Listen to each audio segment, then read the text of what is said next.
welcome to tonight's newest indoor adventure in The Four Keeps, the Abyss, Part 8 of our homebrew Dungeons and Dragons game, at least until the end of the year when our D&D Beyond subscriptions run out. So hey-o, hope we're all ready for a good rest of the year. Today is January 16th, 2023, and you are loved. That is a very important thing that we like to remind each and every single one of our listeners and viewers, because we feel like it is a very important thing to remind folks of, especially given the current climate of the tabletop role-playing game sphere.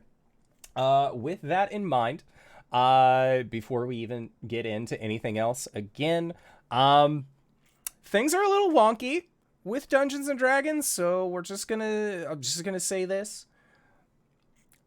We love D&D. We love the things that the community itself has created for Dungeons and Dragons. You all come to this game because it was created by members of the community, by members of who are fans of homebrew, who enjoy things that are not officially licensed through Dungeons and Dragons, in the spirit of continuing to support things that are not officially licensed by Dungeons and Dragons. We are still going to be playing this game out for the rest that we can. We promised you all, not just me to the players, but also to the community, levels 1 through 20. And by God, that is what we're going to give you as best as we can.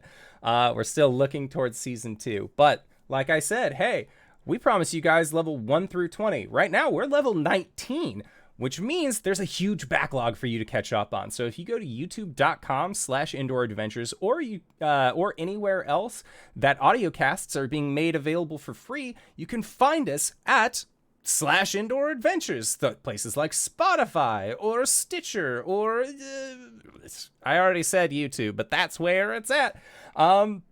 And again, you can check up on the backlog of either this series or a bunch of other games that we've played using a variety of systems. So we have plenty of content for y'all to enjoy. With that being said, let's say that you already support us on Twitch, you already support us on YouTube and Patreon, or YouTube and all of those other places, and you're trying to think to yourself, where can I go?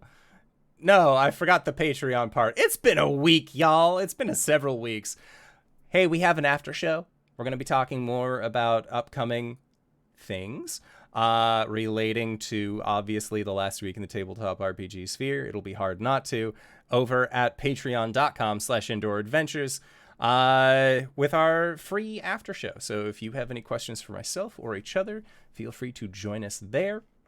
Otherwise, let's say you already support us on all of those other wonderful places and you're trying to think to yourself, where can I go to help support this fantastic show even more? Guess what, Acorns? We've got your back. Quite literally, in fact, because if you go to indooradventure.redbubble.com, we got t-shirts, we got posters, we got mugs, we got crop tops, throw pillows, shower curtains, aprons, clocks, stickers, and we even have face masks with the symbol of Tiamat designed upon them, made by our very own Cyberwolf1201. So, all of the proceeds of our merch is currently going to help support Doctors Without Borders. So if you would like to help support a good cause or possibly go and support the show, you can again go to indooradventure.redbubble.com. That is Indoor Adventure, no S at the end, .redbubble.com. But that is it for my opening spiel. Hey, RJ, who you playing today? I don't know. Hey, everybody, I'm RJ. Today I'm playing Caelum, the Shatterkai Wizard. We both go by he, him. Hello, everybody. I'm LBHackEmUp. I'm a little sick today, so don't mind me. But I'm going to be playing Gwen, the Halfling Barbarian Fighter. We both go by she, her. Boy, I'm Cyber. I use he or whatever pronouns.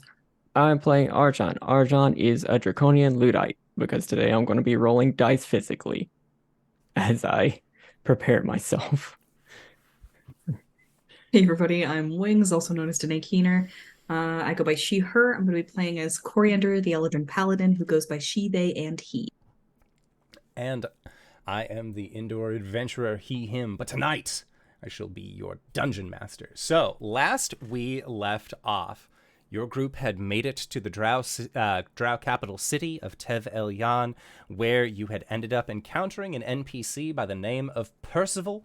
Percival, of course, being an old friend of one of yours girlfriends, Oliviette, a wonderful Drow ship captain who is not a pirate. That's a callback to like our third story arc, and I feel like no one still believes me on that one. However, that being said, you were able to infiltrate an after party being held at Charlie Manstrain's house, where you were able to find the Wand of Orcus itself and bathe it in Tiamat's blood. In that final moment, Charlie was able to find you, seeing that you had her powerful staff, decided that she was going to pull a nuclear option, and in a moment attempted to put a portable hole inside of a bag of holding to blast you all across the astral sea. That failed. You all made very strong checks and saw it coming, and she really just sort of blasted herself across the astral sea, but not before Arjhan was able to throw a silver dagger into Charlie as the gate closed. At that point, dear friend Percival was able to uncover the situation and informed you all, hey, 10 minutes tops, you should really get out of here. To which the group replied, you're right, fuck this place. And using Caelum's teleportation magic, you were able to return back to the Moonrunner. Wand of Orcus has been destroyed. The Demonomicon is in your hands. And you're no longer in the Drow Megacity. It's a great time had by all. What a wonderful time. We ended with you all arriving back at that ship that, again, is parked in Shroudport. So we are going to kick off there. So, that being said, I guess we'll continue with the scene. It is, at this point, it is later in the day. Closer towards evening. You probably got back to the Moonrunner close to around 10 o'clock, something around that, 10 p.m. So you're looking at the streets of Shroudport, and whereas all hell was breaking loose in Tev Elyan, it's quiet. I mean, quiet as far as Shroudport goes. You can still hear the breaking of the waves, the rocking of the Moonrunner. You can hear the people in the city itself walking up their long, luxurious switchbacks as they have for the years that Shroudport has been in business. And there seems to be a calm, knowing that you all may have just caused some shit, but had the option to just leave it be. Arriving back on the ship, Oliviette seems a little exasperated because she had to run from outside into a secret room to then meet up with y'all, so that way you could teleport. But at the same time, she seems like she's getting, like she's sort of like looking around and says, I don't know about all of you, but I could use a drink. Yeah, I'm trying to process what Charlie wanted to do there. I was not there, I cannot tell you.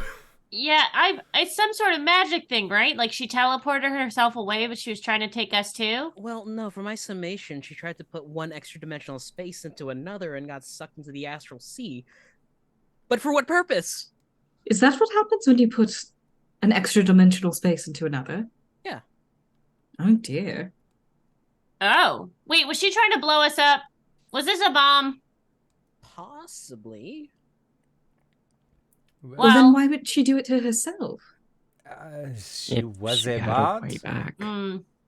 It's a fireball necklace scenario. I get it. A what? So, like, you have a necklace of fireballs, okay? And you're being surrounded. We're Somebody's walking going to to the get bar. you. Yeah. I'm assuming you're going to this SD anchor. Yeah. So you're being surrounded. There's no other way out. So instead of just being taken in or like being killed by yourself, you're going to take everyone else with you. So you like light off the necklace of fireball. You explode all of them at the same time and take everyone out. But if she was going to be transported to the astral sea, she has the ability to banish herself, to return back to the material plane? Yeah, I don't know about that. Oh, I well. see. Well, technically, we could all banish each other? You scatter. You don't stay as one group, and like there's no holding hands. Everything goes. Oh, that would be Right. terrible. Well, I'm glad that didn't happen. Yes, that would have been bad and probably caused whatever storyline we're following to really go off kilter. Yeah, it would have Arjhan, been you really off can't- the rails. You can't banish Oh. yourself, can you? No, I can't. Arjhan and Gwen would have been trapped in the astral sea. I would have been fine. If you Mm. upcast I'm good at banish, making you friends. can target multiple people, Cori. Yes, but we would have been separated. I could send a sending over to the red dragon that lives there to pick up Arjhan and Gwen. The astral sea is very large. I don't doubt Ross's abilities, but Oh. Do you think they have any hot mead? And do you say that as you're pushing Yes. open the door to the zesty anchor, and it's popping right now. You can see that there is it is a I mean, it's 10 p.m. on a weekend. In one of the busier districts of town.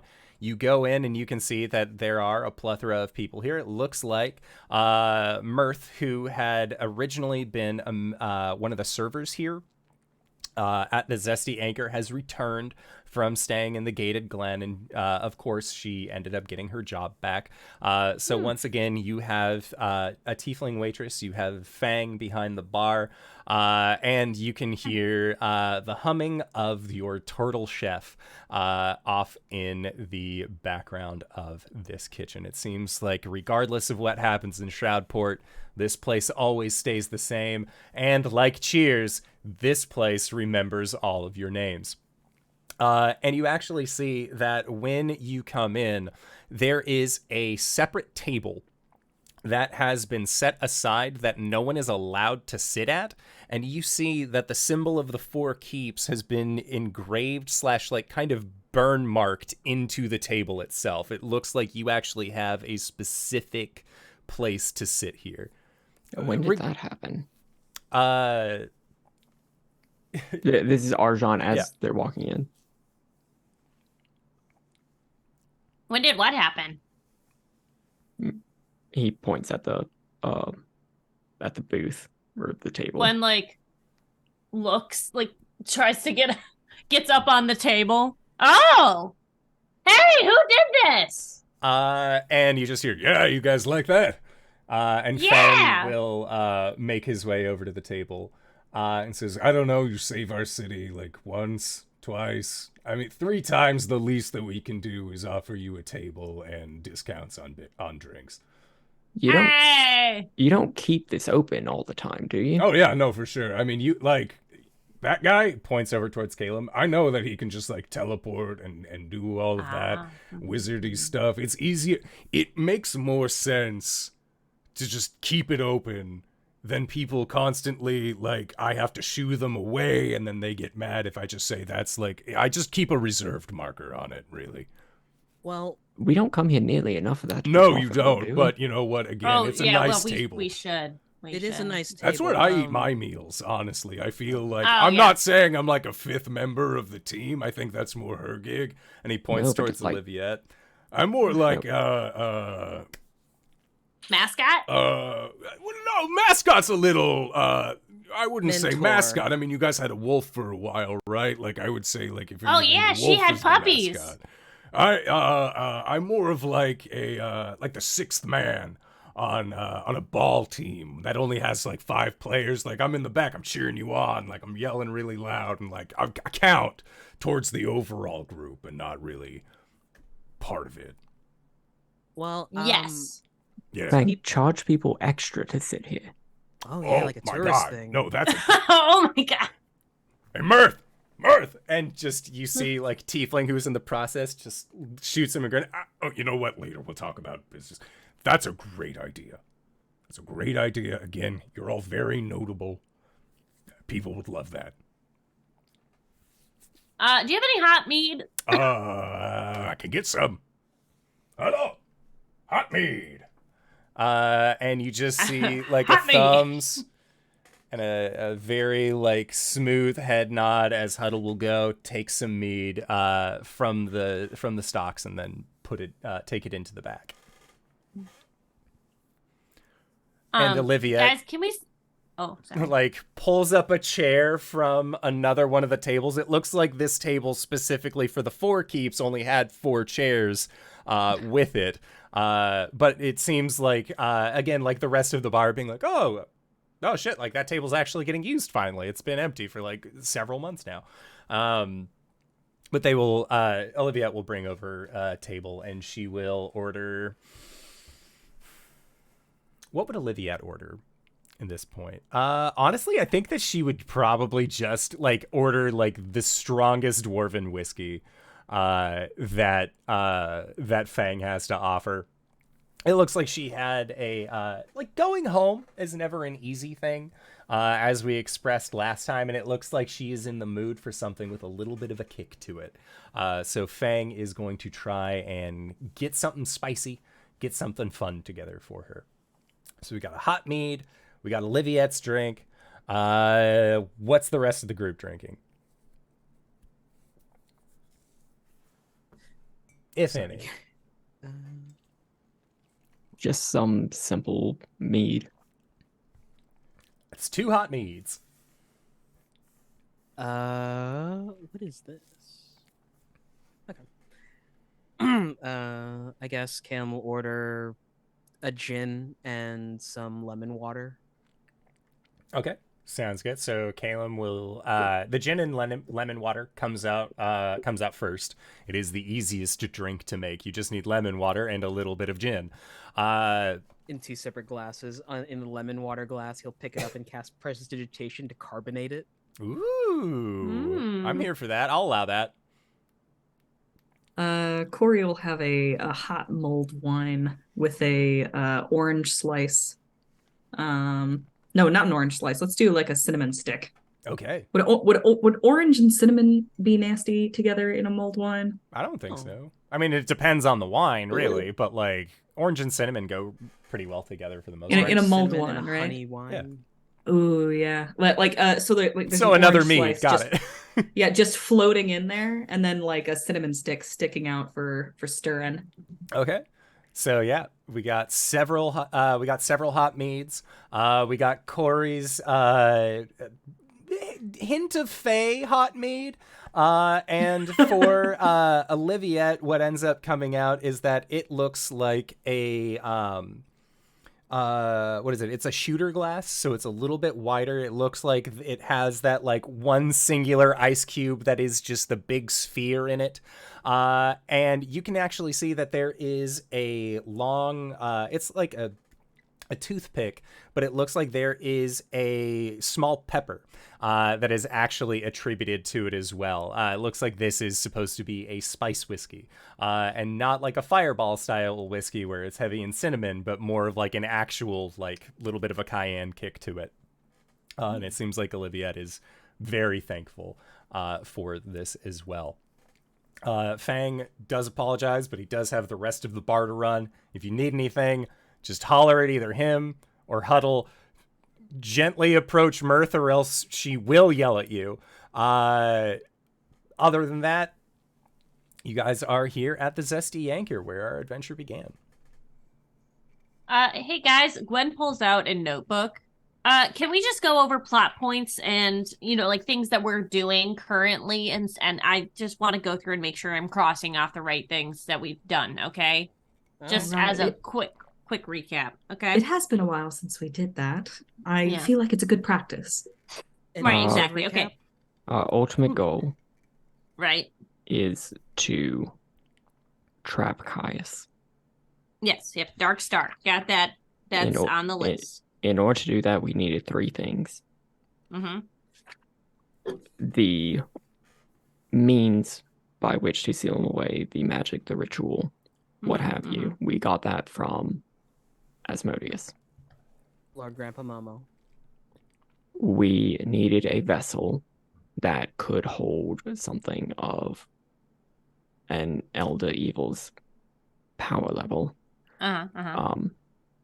We got that from the underwater city. Mm-hmm.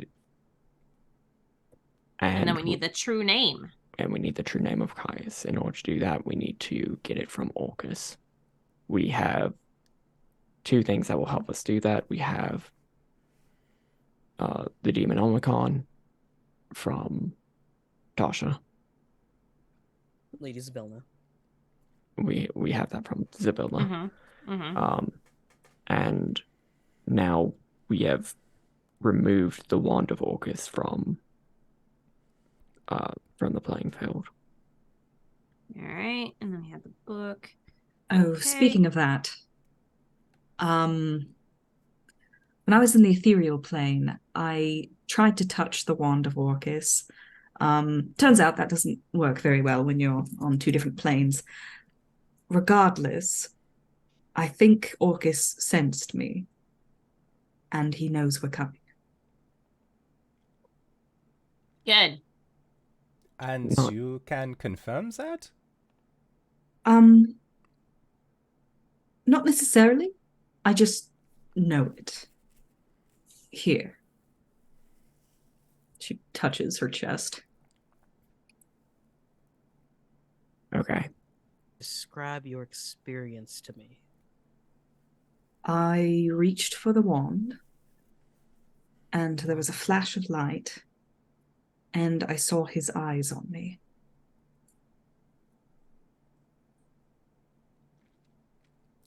Caelum, if you'd like, you can make an Arcana check. Okay. Starting off strong. 28. So with the 28, the Wand of Orcus was an artifact level item that was imbued with the essence of Orcus itself.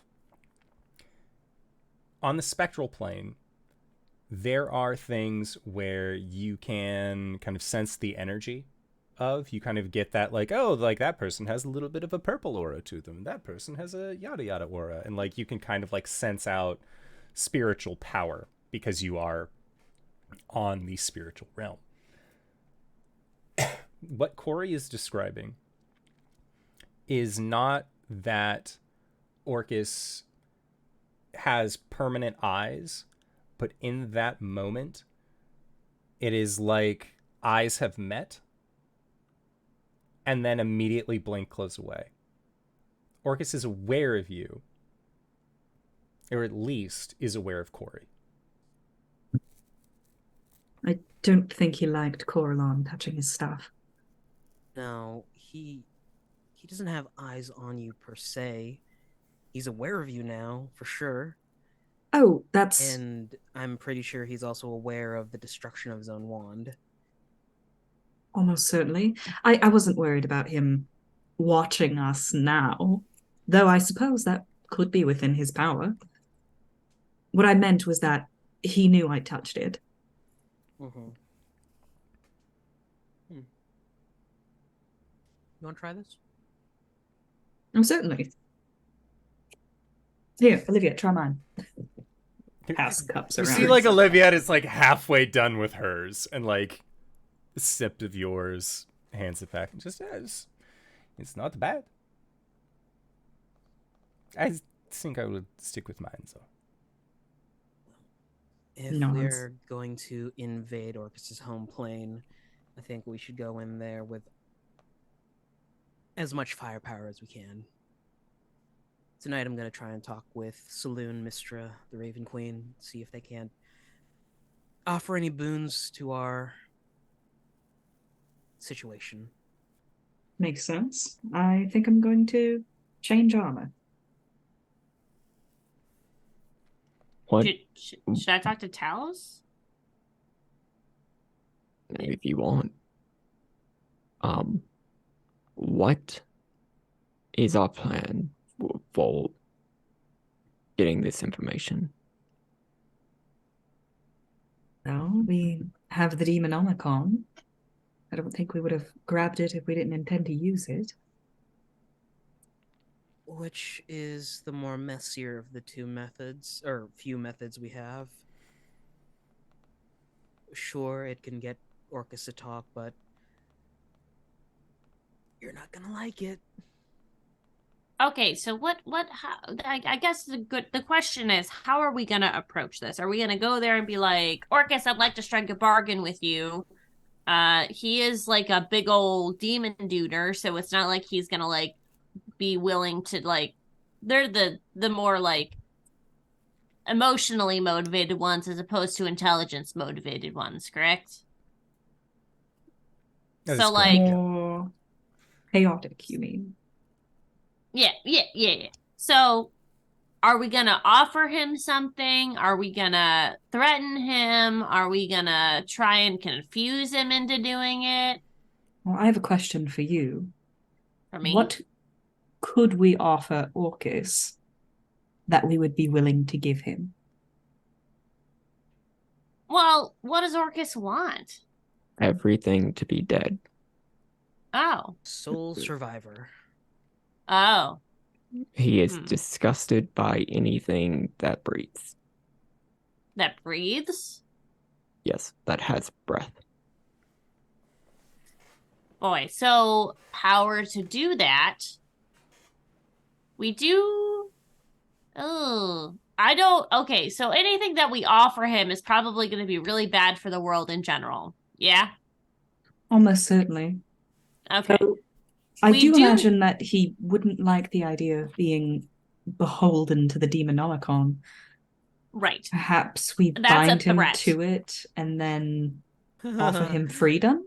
Ha ha. Let's not. Okay.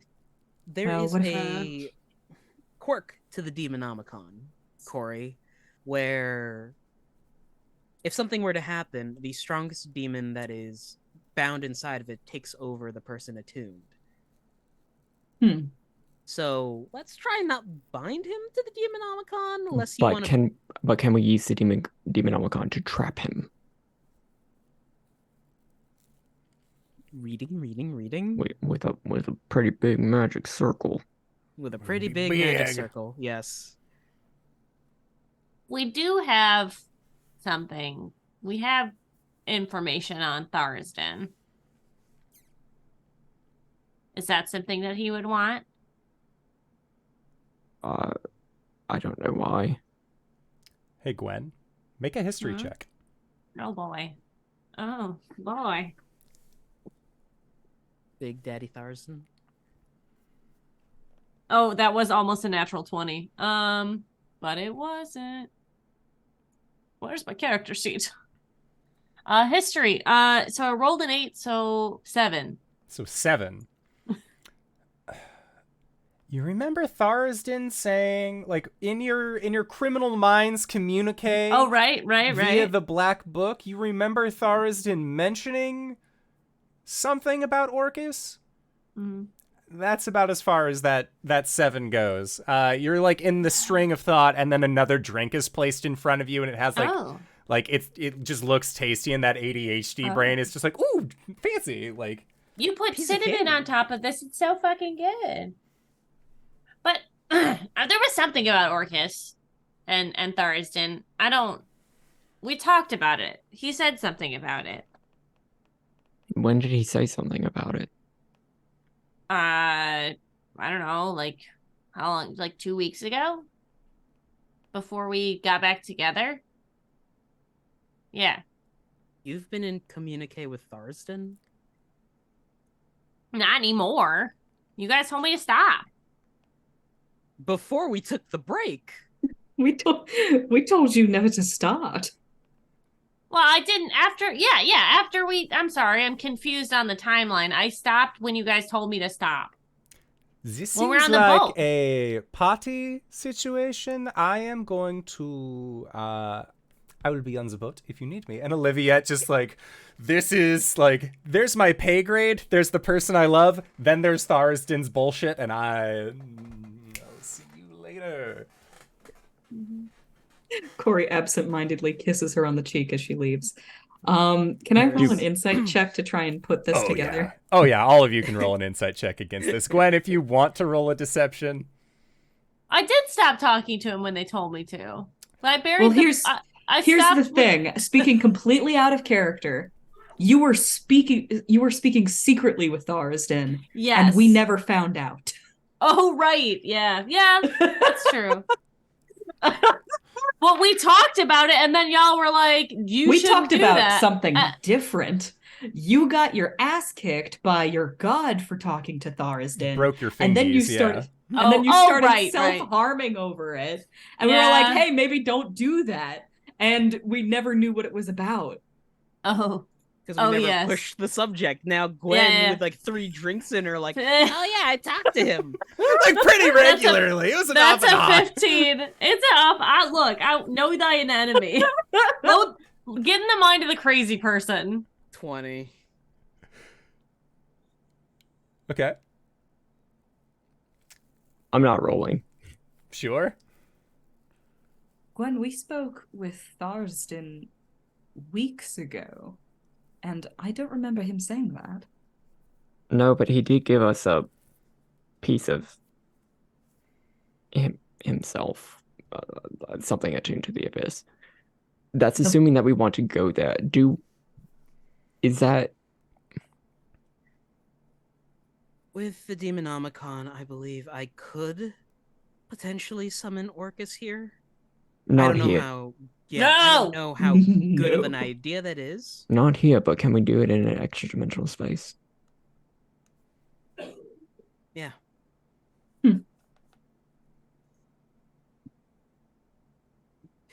Let me just read this real quick. I wasn't done with my list. I know this is the most important thing right now. I just wanted to double check on the side quests. If we have a second. I don't think we have any side quests. Do you have a side quest? Well, did we kill Agravain? Yeah.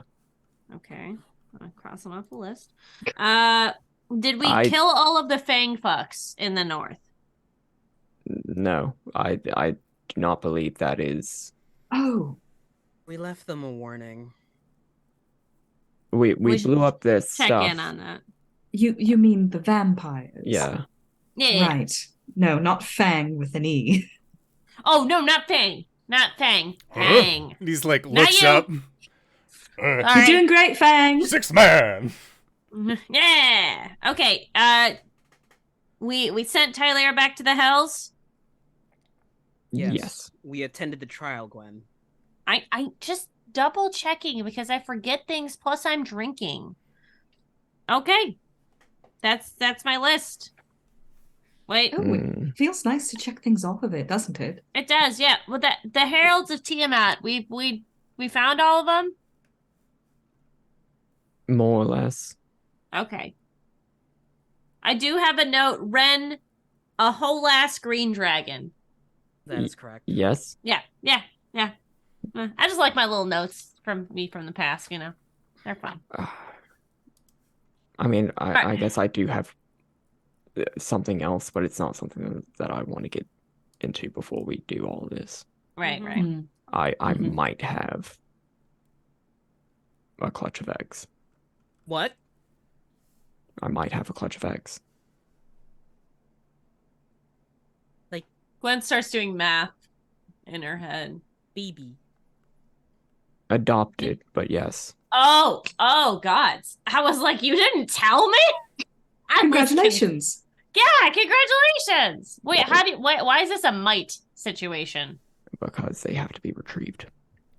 From where? Oh. Somewhere out east. On the Who has your material plane? eggs? Yes, on the material plane. As far as I'm aware, somebody else is already going to get them. Oh. Are they in danger? Are they I don't under believe duress? so. They've been underground they've been where they are for at least 1,500 years. So this isn't a quest. This is an arrangement. Yes. I see. I mean, it could be a quest. I don't know. I haven't checked in on it. But Is that the incubation period? No, well, they wouldn't hatch if there wasn't any draconic magic to... Is this time sensitive? No. Do you want to take care of it now? No. Oh, well, Gwen, put it on the list. Trust is on their way to retrieve them. I haven't checked in on it, quite frankly. I don't think I would be able to think about being a father or anything like this while this looming threat of the Dark Star is Right, still right. Yep, dude, there. same. All right. No, I And- understand that. And unlike most waiting parents, I can put this off as long as I want. Until I Fair. die.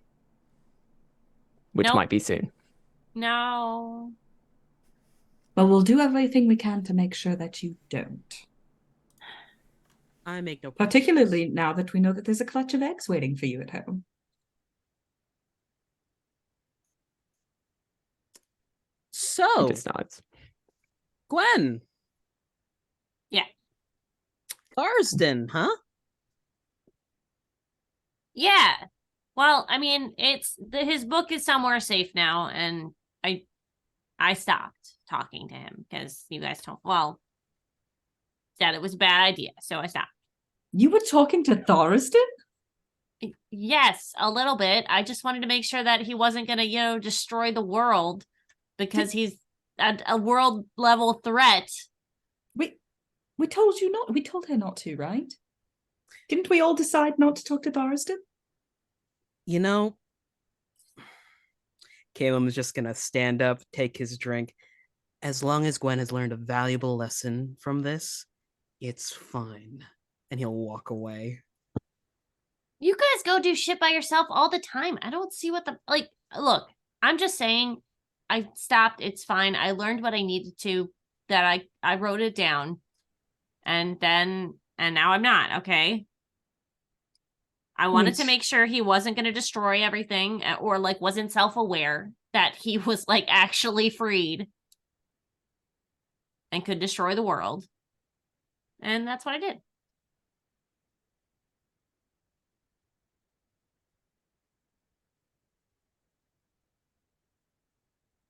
It's Cori's turn to do math.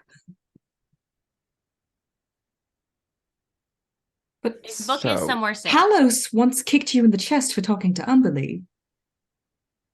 And he recently broke your fingers. That was about Thoriston, wasn't it? Yeah, I wasn't very happy. Gwen, I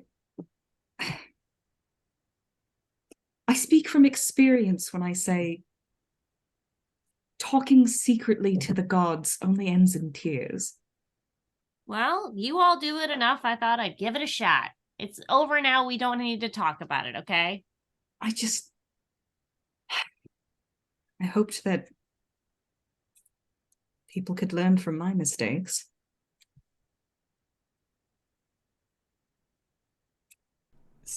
So, Orcus. Right. Are we going to the abyss, or are we going to try and summon him? I suppose fighting him on his own territory would be ill-advised. Fighting him, period, is ill-advised. I think our best bet is to try and put him in an uncomfortable position, negotiate with him, and have protections in place in case it does turn to violence. Did Zybilna or the Lady Rasinka. Fox lady, the Arcanoloth lady, Rasinka, did either of them leave notes in there? Because both of them, Rasinka, we did the thing for her, so she was supposed to have the book not fuck us over or something like that, or be able to help in some way with this. Yeah. And I gave some very expensive potions to Zybilna. You did. To be able to help with this. Did either of them leave notes or anything in the book that would be able to provide information on, would taking Orcus out of his element, would that help us in any way? The notes that you would have gotten, because yes, you are correct, you would have received some form of assistance in this matter. Taking Orcus out of the abyss versus fighting him in the abyss is both the better option, but the more dangerous option. better option in that you will take Orcus away from his lair. So the understanding of lair actions and having the facilities around him, no longer an option. You would just be fighting just the guy. Orcus does have the ability to create undead, not just summon them, not just raise them from around, but to create them regardless of the space that he is in.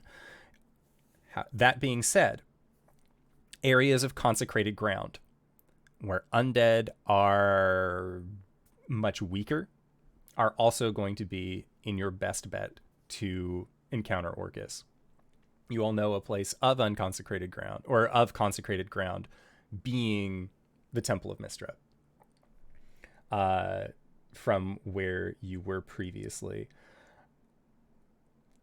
Yep. Just thinking about this, I might have another idea. Okay. But continue. Other things, Orcus is, even with the magical circles, Orcus, as you would have gotten from your dossier from the Blood Hunters, you would know has the ability to dispel magic as a high-ranking creature. Even if you were able to magic circle him, whether or not he would allow himself to be contained is a different matter entirely. Orcus is capable of being communicated with, reasoned with. There is a non-zero chance that you would be able to reason with him, although that part of the helpful note is underlined ill-advised. Other things to consider. You already removed the Wand of Orcus, which, thankfully, big bad taken care of. However, Orcus, being the creature that they were, is also skilled in melee. So staying at a distance is also going to be more beneficial when encountering Orcus. Again, therein lies the problem of being able to summon en masse up to, and they would have had this in the dossier as well in the Demonomicon, up to 500 hit points worth of undead. Now, again, that becomes very difficult on consecrated ground. So it looks like your best bet is to try and summon Orcus in a place that is specifically designed to be this, not necessarily like a dome of holy energy, but if you can get the most blessings that you can, if you can have all of these other fail-safes in place, the chance of beating Orcus rises. The chance of communicating with him stays roughly the same. And the chance that Orcus is able to overpower you. Also, you see drops, but it never hits a full zero. It is always a non-zero chance that Orcus is able to overcome these adversities.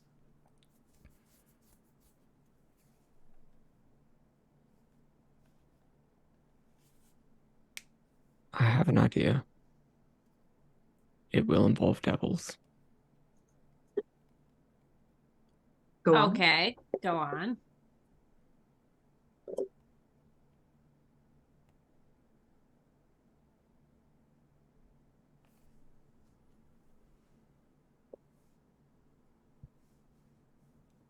There's really only one other place that I can think of that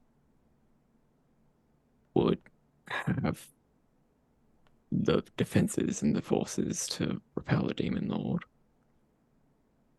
And that's on Avernus. So you're saying working with Orcus's enemies? Yes. But specifically where my god already has a foothold. Yeah.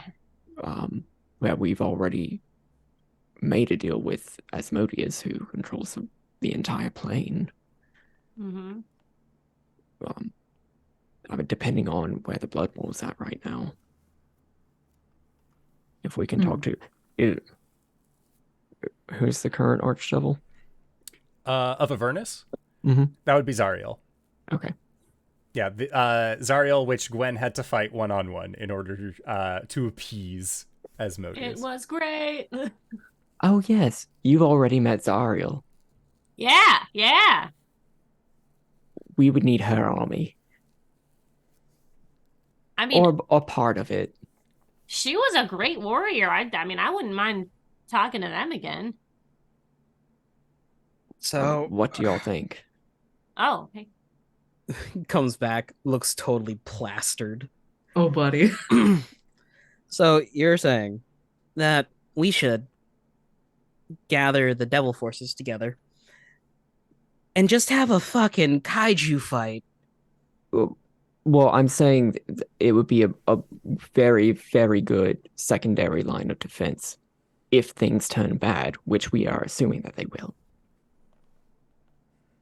Of all the forces in the multiverse that we could possibly get in trouble with, it seems like Zariel and Asmodeus at least aren't actively trying to screw us over at the moment.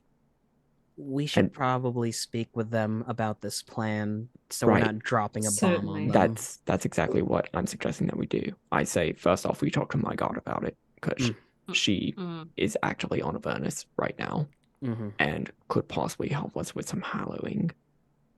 Arjhan, your machinations involving the Hells have never steered us wrong before. That's terrifying. However, I want you to consider that if this breaks badly enough, it could turn the tide in the Blood War. Which is why I want to make absolutely sure, by my god, by the god that we've already dealt with, and his lieutenant that we've already dealt with, that they can prepare for this. Well, you can't prepare for nothing on an empty stomach. And Fang will slide. Oh my god. He will also make a comment. He was not paying any attention. He just was like bringing over food in general. He has prepared bat witches for all of you, which is on toasted rye bread, bacon, arugula, tomato, with a nice roasted red pepper aioli to go over it. Slides those in front of you and says, "It's something Huddle's been working on in the back. Let me know how it is." But yeah, sorry, I don't mean to impose. Hey, Fang, these could use cheese. Taste it and then tell me that. Caelum's already eating. The creaminess of the roasted garlic aioli is more than I didn't enough hear to the make up roasted for it. garlic aioli. Yep. Okay. Yeah, it is a roasted red pepper garlic aioli mix. Yeah. If things go particularly well, if we go to the Abyss and things don't go bad, and we go a little too hard, Orcus might discorporate. That would also that would shift the tides of the Blood War significantly. For those of us who don't know what that word means, lose their physical being to fly away for a slumber of a couple of millennia before coming back. If we do that at a seat of power, that could be significant. If things go bad and he dies on Avernus, he just goes back to the Abyss and the status quo remains largely unchanged. If he breaks bad and kills Zariel,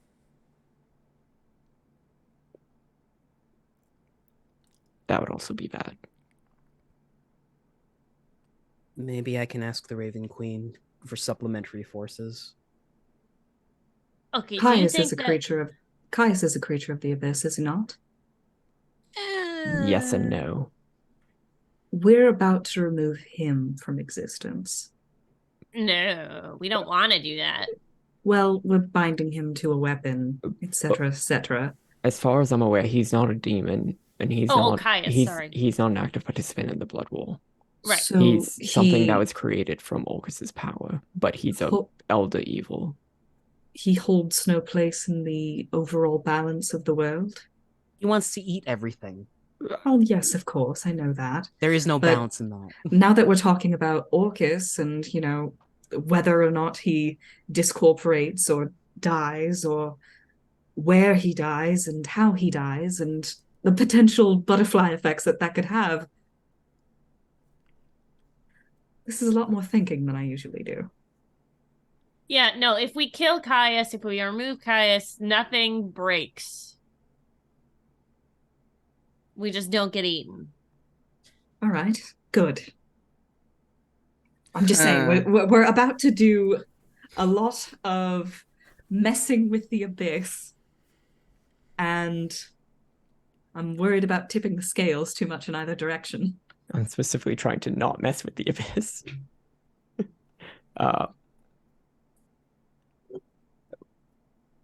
As far as right now, what do you think? Should we go talk to Zariel?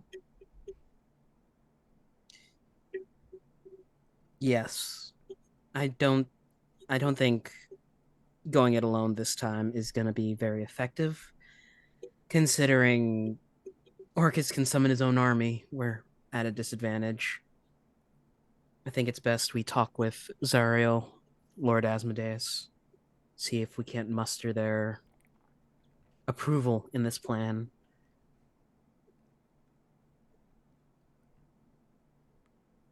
Cool. Speaking of which, Caelum, you do remember that you have a specific calling card if you should ever need to reach out to Asmodeus. Just, pat, pat, pat, pat. Ah, slightly crinkled. However, you do know that that card also comes with a price. I would rather wait on specifically calling him until we get to Avernus, specifically in the realm of my goddess. Mm-hmm. Is there any? I mean, when would we want to do that? Is there anything that we need to do right now?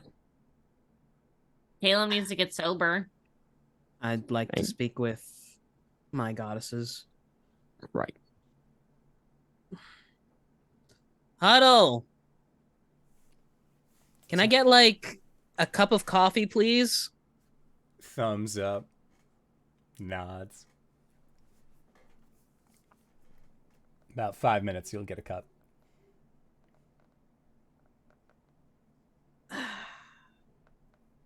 It's nice. It's been bloomed to perfection. It's a good pour over.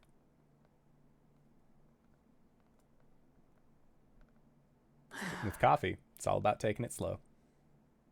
Slow sips, thinking. Slow sips, thinking. This is going to get messy. Yeah. It's already messy. There's a lot of shit going on. Yep. We're gonna have to play these puzzle pieces, the chess pieces in the right order, or we're gonna get mated. You've never had a problem with being mated before. That was a joke. Oh, like the yes, like the yes, sex no, thing. I haven't. Well, no, but I'm married now, so.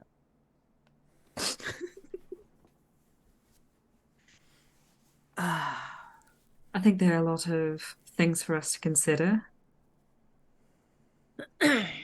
I don't think we've exhausted all of our options yet.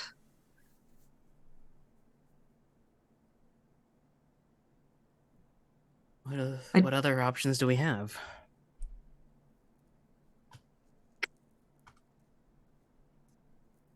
Hallowed ground.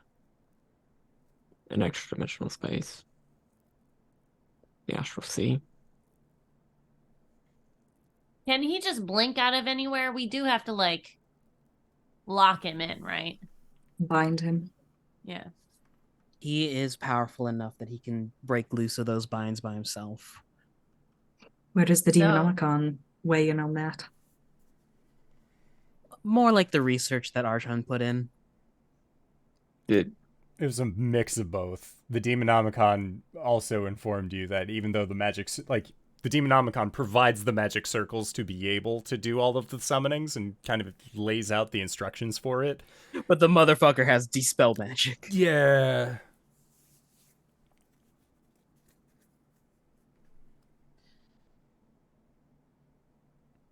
How many wizards with counterspell do we need to assemble?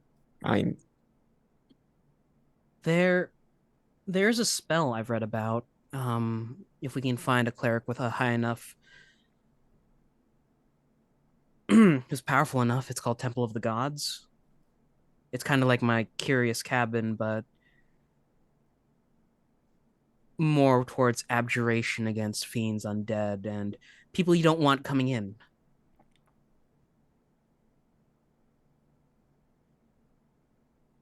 Sounds like a good way to protect yourself. I But mean, would that bind a fiend? It would mess him up a little bit. I know that it'll impede his movements if we summon him inside. we could ask Asmodeus or Tiamat if they know someone who can cast that.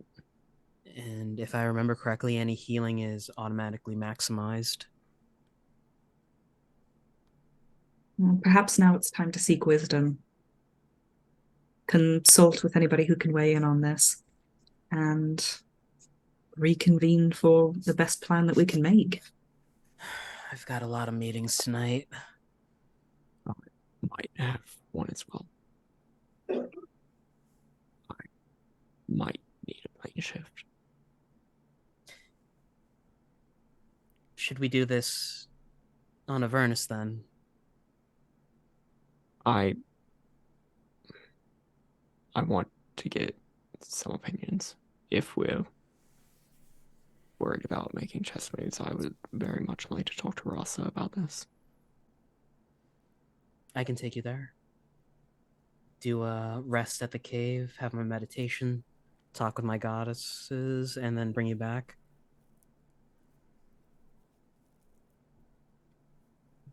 We'll be gone for about 4 hours, at the very least.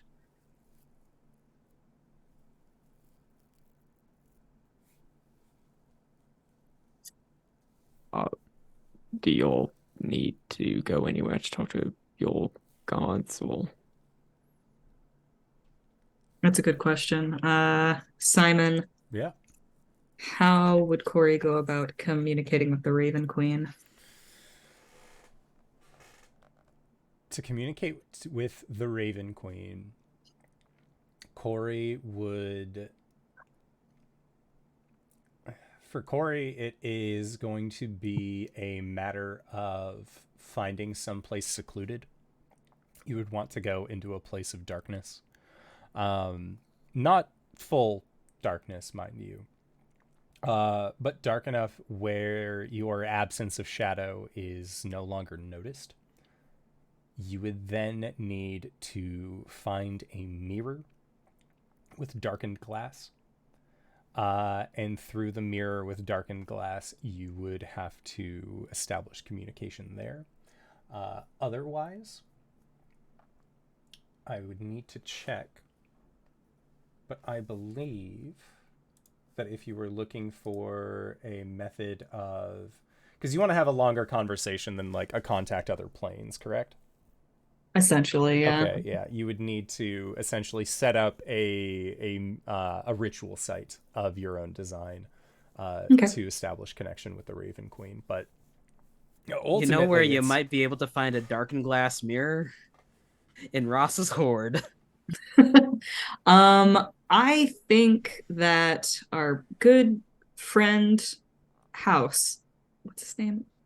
Gideon, thank you. My brain, I genuinely tried. I really did, but my brain was not giving it up. Totally fine. Gideon would probably be able to help out with that. Gideon would be able to provide these for you. Coolio. Okay, so I could communicate with the Raven Queen, see if there's anything that she can offer. All right, that takes something off my bucket.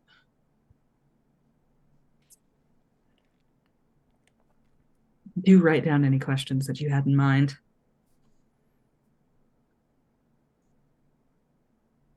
in so many words, can she give us all a significantly high level dispel or protection from evil and good All right.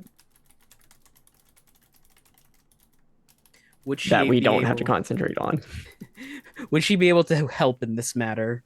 Would she be willing to concentrate on a spell for a few hours? Cori voice. Yeah, sure. I don't see why not. Sounds like a blast. Let's do it. Who are you fighting? Do you need an extra sword? Fuck that guy. Let's kill him. Yay. I've got smites for days. Oh my god, this is the best decision we ever made for this game.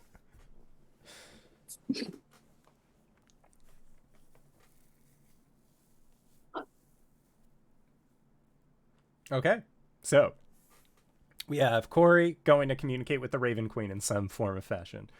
Arjhan and Caelum are going to the Astral Sea to communicate with Rasa, the Red Dragon, and Caelum is going to meditate, communicate with their deities. Gwen, what would you like to do?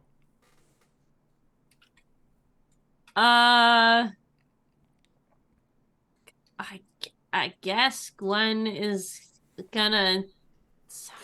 Yeah. Okay. Gwen is gonna talk to Talos, see if they have any. Try to see if he has any ideas as any input into the meddling in the war scenario. Okay. Do you want to do that here? Do you want to come with us to the dream realm? No. Gwen will stay here. Honestly, just ask Talos, hey, do you want to punch an undead giant guy in the face? I don't think Talos would want to get invested. Really, I don't think Asmodeus would want that either. No. All right. See everybody in about 4 hours. Yep. Okay. Touches Arjhan's arm. In the middle of the bar, Yeah, there's yeah, a Bifrost portal that hits the both of them. And as the two of you get hit with the Bifrost, disappear, there's just like a little bit of smoke coming from the chairs. Fang comes over and like pats out a small fire and just, this is why you all have your own table. Yeah, I appreciate it. It's- I'm gonna need another, please. Many as you like. Thanks. Cori points at the char and she says, do you know what that is? Evidence. They were here. Nods. If you want, Yes. I can work the room a little bit too. Like, Look, I don't think I ever actually fired you. You just sort of left. that is true. That is That means she actually gets true. back pay. No. She drank her back pay. Yeah. Were you Y'all know the sorry day or the dragon hourly? came? Mhm. The dragon's ass was there. There are 4 perfect imprints on the chairs of ass. So Fang, like the rest of the bar, and he kind of like motions like, this is the shit I've been telling you all about. And they're like, oh, okay. And like one dude's like, yeah, we fucking know. We've seen it before. Like these, like the people here are either like very excited or they're just like, whatever, adventurers. Am I right? Like, Yeah. They're like All the right, let background me- characters in the MCU. yeah. Let me tell you all the tale of the time I went to the moon.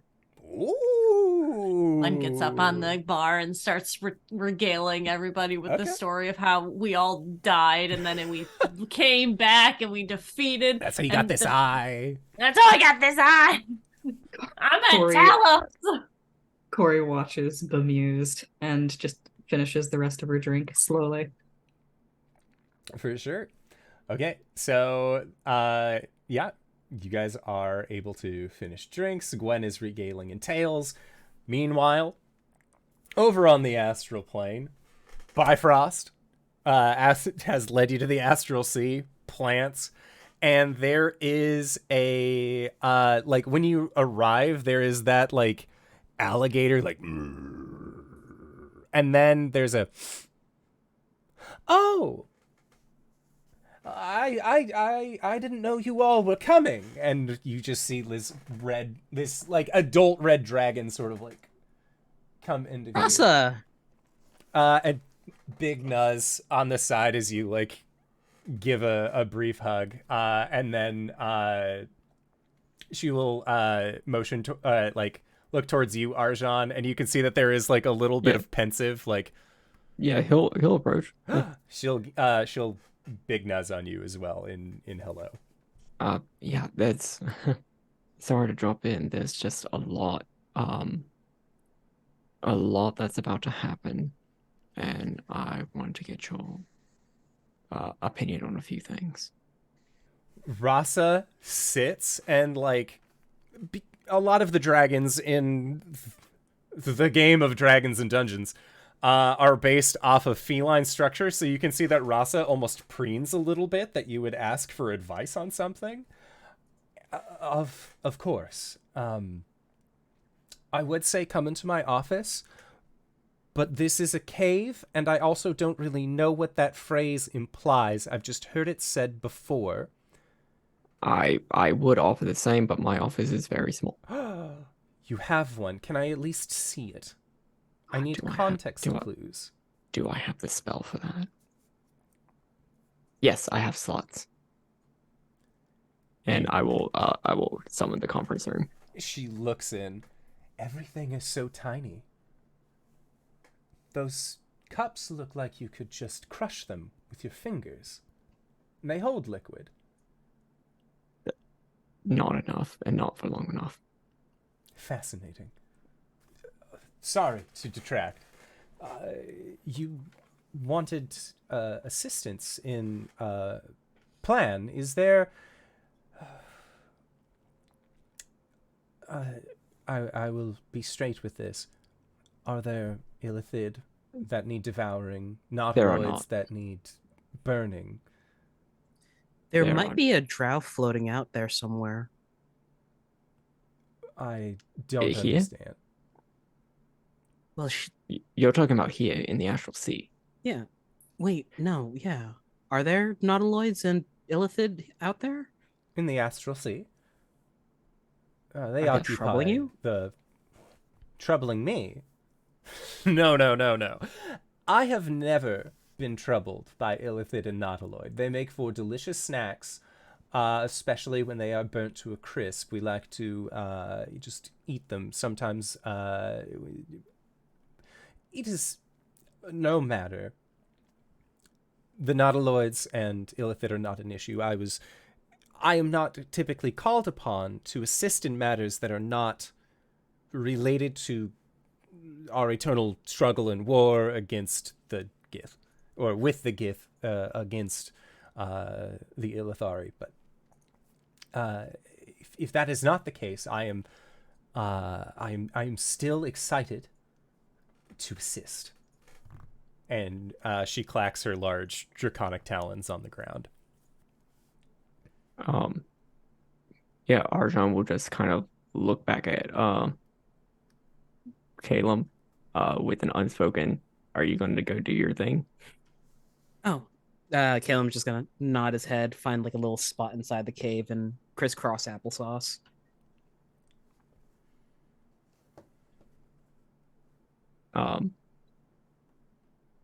Yeah, and whenever Arjhan believes he has some privacy, we can go to somebody else. Okay. So yeah, Rasa and Arjhan. Arjhan, your perception's high enough, like, and you've been around Caelum long enough, you can tell the breathing of when he eventually enters into his meditative state. So, Caelum, you are in the process of reaching out to, well, you're going to the plateau. You're going to your libraries. Arjhan is communicating with Rasa. Gwen, you are currently telling tales and stories and regaling the bar that you technically work at. It's kind of how, one of the many reasons you have been able to get assistance in a lot of the things that you have been looking for. Cori, Gwen is in the process of telling these stories. Are you going to go to Gideon? Are you going to wait for Gwen to kind of finish the tale and then the two of you go to Gideon together? Like, Gwen just told you that, you know, like last time you guys left me alone, I talked to Tharsden and it wasn't that bad, but like, is there that element to Cori that's like, I know I should trust my friend. I want to trust my friend, but they just told me a very untrustworthy thing that they did. I think Cori is mostly just gonna sit there and let her finish her story while she sort of unpacks her feelings on the whole matter. Like she's thinking about the whole Orcus situation. She's thinking about the conversation she's about to have with the Raven Queen. And I think that there's a moment where she finally just kind of chuckles into her drink, and then finishes it, and then leans back and just fully like lets Gwen finish her story, and takes a moment to just enjoy the time that she has with her. Okay. Yeah, so Gwen, your story eventually comes to a wrap. Roll a performance check for me.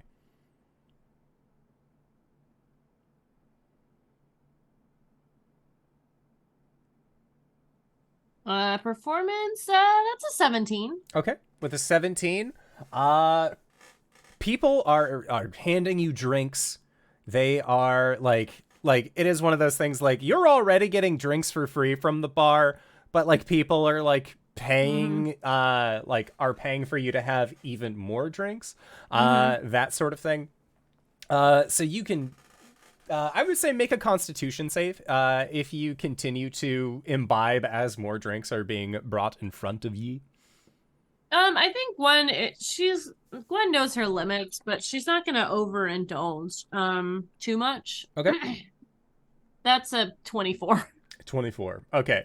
Yeah, so it is one of those things like you're drinking the drinks as they come by, but like you know which ones have the specific alcohol percentage. Like you're not going to be drinking anything that's over like say like 7%. Like you know your limit like as far as like you can ride it out.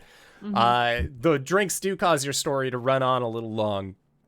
But we'll say after about an hour or so, that is where like eventually your story wraps up.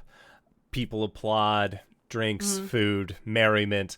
And there is like a general like people are enjoying this, it would seem.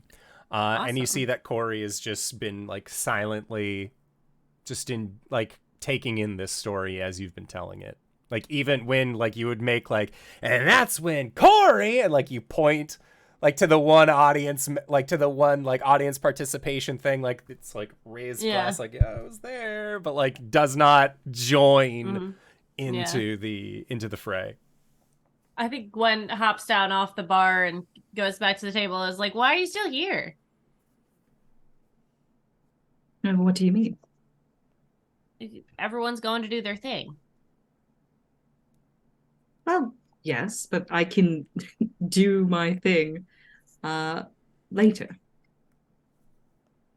Okay. I'm gonna go do my thing. All right. Are you done here? Yeah. Yeah. Sometimes I just like to spend time with my friends. Cool. Dig it. I'm gonna go do my thing now. Okay. All right. We go to Gideon together. All right. Sounds good. No, I think Gwen's gonna go upstairs and get a room, actually. Gasp. I think that the way that There's nice rooms here. I have a lot of memories. I think the way that goes is that like Cori stands and says, "Aren't you going to Gideon?"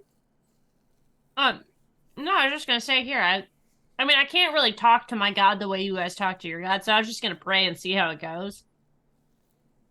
Okay.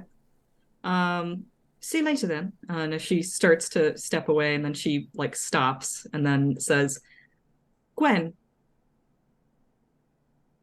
if there's anything I've ever done to make you not feel safe telling me things, I mean,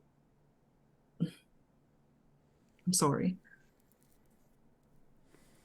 Oh, no, it's not that I don't feel safe telling you guys stuff. It's just that we kind of all, I mean, you guys all do your own thing a lot of the time. So that's what I was doing my own thing, you know? Like I got the tribe, I got other things, and that was just one of the things. Right. No, that makes sense. Just if you ever need help with anything, you know I'm there. Yeah.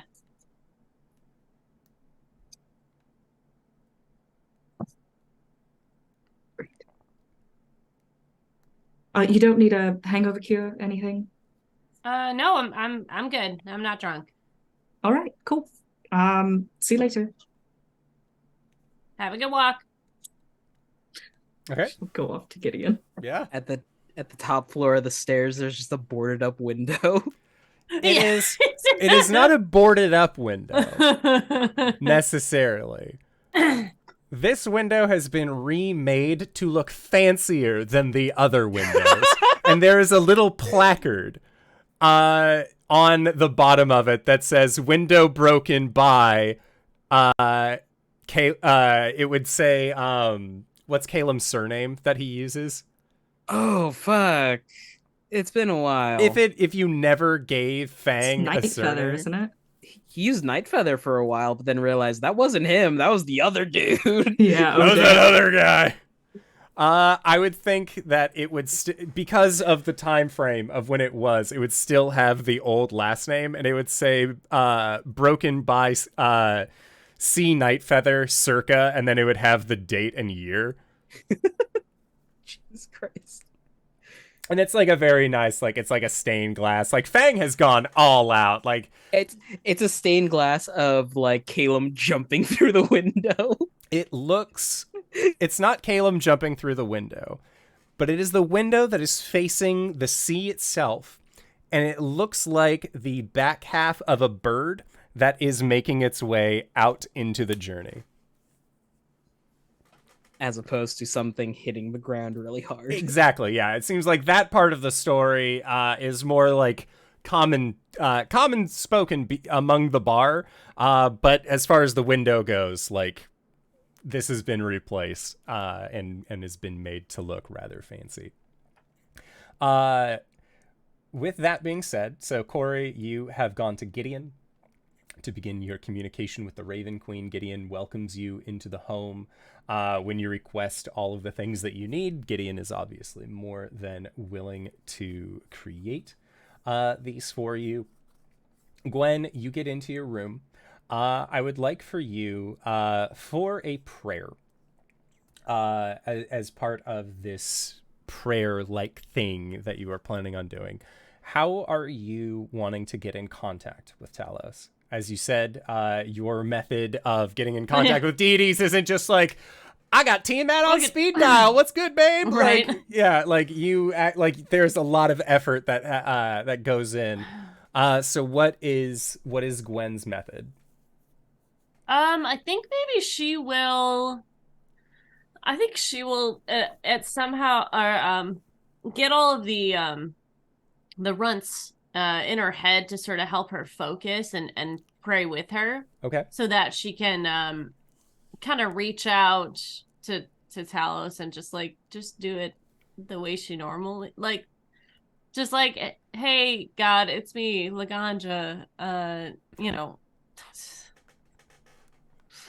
Great name. Can you hear me? Yeah. Oh, that's a drag queen. It's a reference. I keep forgetting that.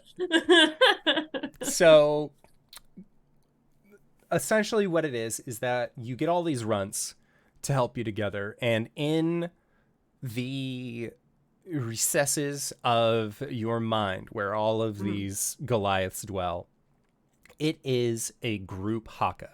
It is just this large dance that they begin to do. Gwen, I'd like for you to make a religion check for me.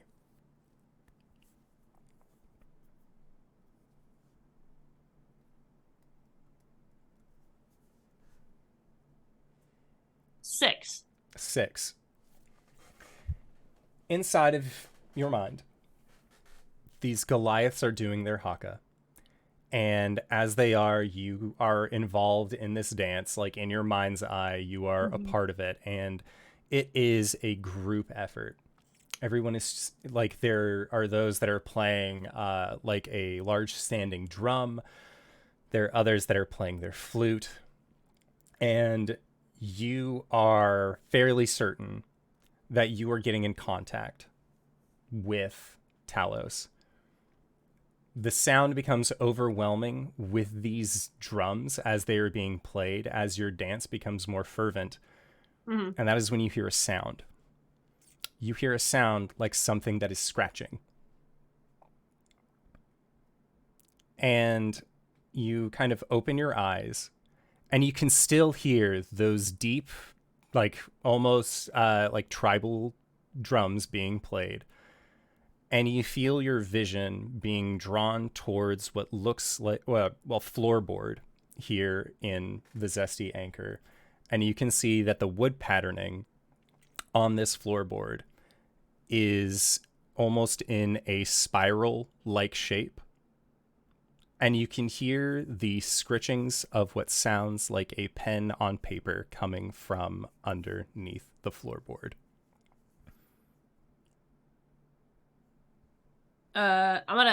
Gwen puts her hand down on the ground. Does it feel like the board is like vibrating as if something is scratching into it? When you put your hand on the floorboard, the drumming stops, the scritching stops.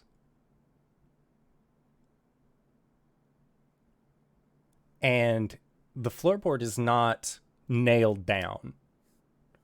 And you go and you grab it both sides and pull it up, and underneath this floorboard you see a black journal with a pen sitting very placidly across it. And Gwen, as you look down and recognize this black book, a book that you had hid in the tribe many miles away from here, that is where we are going to go into our break for the evening. We're going to try and be back in 5 to 10 minutes, so don't go no place unless it's to grab a food, grab a drink, grab a friend, or possibly go to indooradventure.redbubble.com, pick yourself up something nice, and we'll see all you guys shortly. All right, everybody. See you soon!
As the Shadarkai Annex as well, that gives you access to the knowledge of the Raven Queen's soldiers and peoples. That being said, you are able to communicate to Mistra and Saloon. What would you like to ask of them? Oh boy. Hi, Mr. Saloon. I need some advice. We're about to do something super dangerous, Oh, as usual. also because you were communicating with Mistra and Saloon. Oh yeah, no, it'd just be Mistra and Saloon. I forgot that Amaris is with the Raven Queen over there. So Mistra, from her chair, sort of like steeples her fingers together. And you can see that, like Mistra's book, it like is pointing towards you. It seems to be like hovering next to Mistra, or Saloon's book is. And you see that there is a large question mark that appears on the page, and Mistra says, I mean, you often do incredibly dangerous things. Caelum sweeps back his cloak. The Demonomicon is strapped to his hip. You can see that they're like, Mistra's eyes go wide, and she like there is like a definite like, what the fuck is that doing here? And you see that the pages of Mistra flip, and it is it looks like it's actually like when you do like a post-it note drawing and you want to have like a base animation, the pages flip so fast that you actually see like shoulders tense up on a face and just yeah, no, hold on, sorry, where, that's not one of ours. I found it after doing some requests. That series of words is not a good sentence in one's life story. Can you explain? Regales.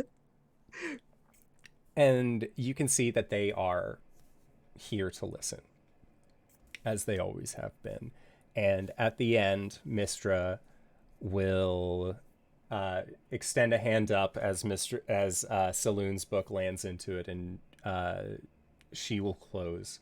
And you see that there is a, like, as she closes her eyes, when she opens them again, her eyes are in the same color as the book. And she says, my mother and I are in the same standing as this. You require assistance to obtain the true name of Caius.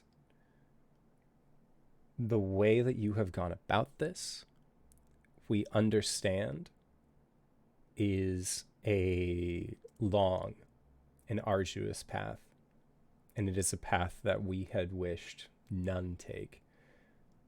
But we understand your circumstances. What information would you require of us? You have access to magic and knowledge, as those are our domain.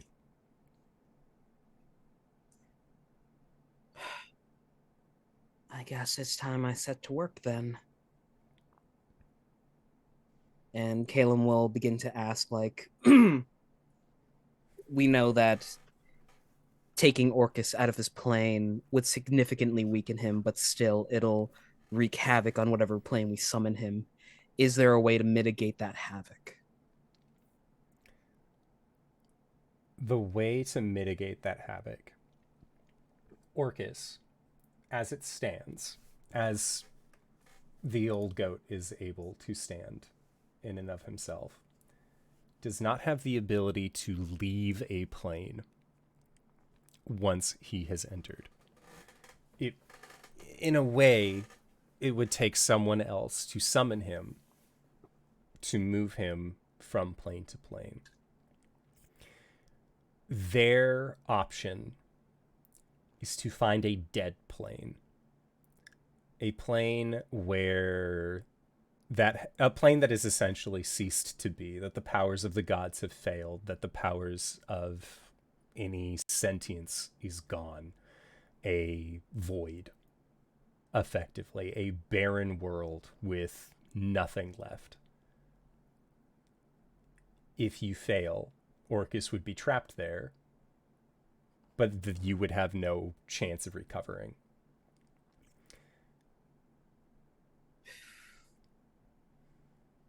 It's a little extreme, but I'll keep it on the table. Other options. They also mention hallowed ground. They encourage the use of things like death wards. While you have destroyed Orcus's wand, if you were to fight him on your own, on his plane, and you fell, the nature and laws of Thanatos, of the layer that Orcus resides upon, would not give you a chance at revival. If you were to die, you would come back as a servant. It's a good thing we got rid of my lichdom then. They both heavily nod on that one. Getting rid of the lichdom, removing Orcus's wand, all of these things are big pluses. In the event that we are able to seal him in a magic circle, he's able to free himself, correct? They nod. Is it just an innate nature of being a demon lord, or does he need to cast a spell? Innate nature of being a demon lord, but Orcus himself does not have an aura about him that dispels magic. He is a great warrior. He's a great spellcaster. Orcus would still need to cast a spell in order to dispel this. If you were able to stack or have counter spells ready against his dispel, that is an option that you would have.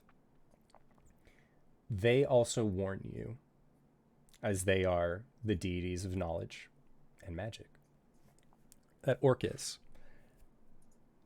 the wand of Orcus, is Orcus's main weapon that he uses in combat. Orcus has been known to wield another weapon, a great sword that was built for him during his time as a Baelor, a weapon succinctly known as the Orcus sword. This sword does not follow the current rules of magic. This is an item that was created before the Sundering. And it's kept its properties. They nod. The properties contained within the Orcus sword are martial in nature. They are not ranged. He doesn't have like a laser beam that he's going to shoot out of his blade. However, But if he hits you with it, you're gonna hurt. yes, they explain that in the old times, items, as we know them, have 3 stages of power that they can get mechanically: +1, +2, +3. The Orcus sword was a +6 greatsword.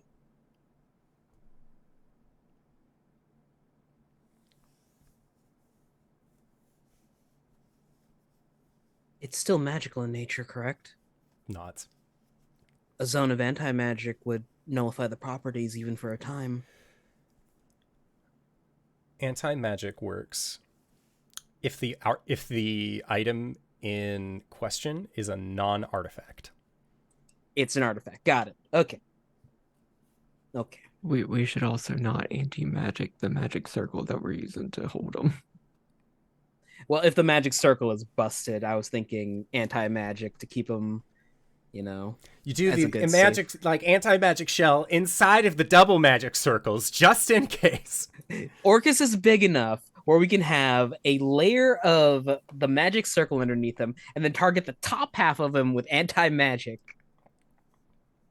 That being said, Anyway, the sword itself has properties that you are familiar with. There are creatures that you encountered that were able to, for lack of a better word, devour magical abilities. If, say, and using examples, you turned yourself with a true polymorph into an ancient dragon or into a dragon of sorts, and you were struck by this blade, if you fail the concentration and the spell ends, Orcus will gain power.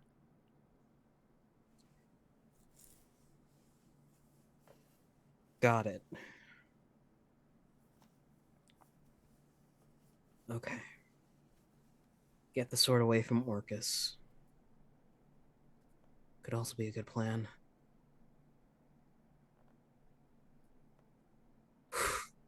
Right.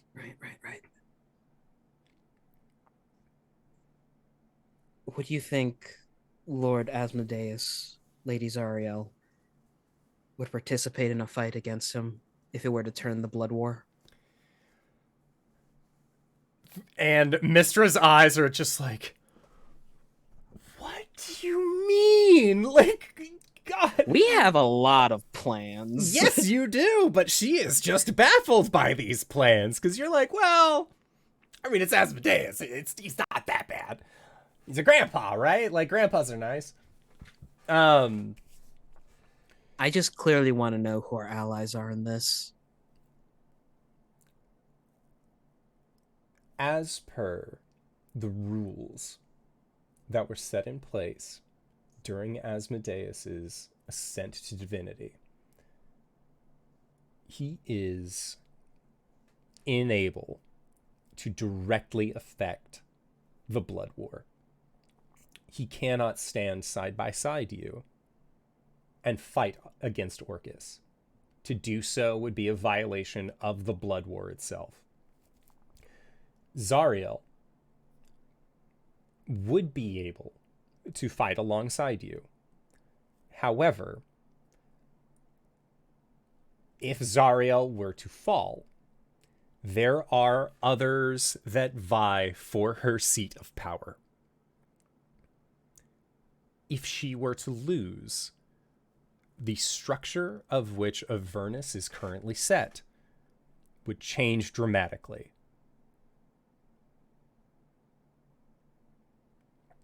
Now, that being said, Zariel as an ally, as a fallen angel, does have certain abilities that are better suited for fighting fiends. However, Orcus is Orcus.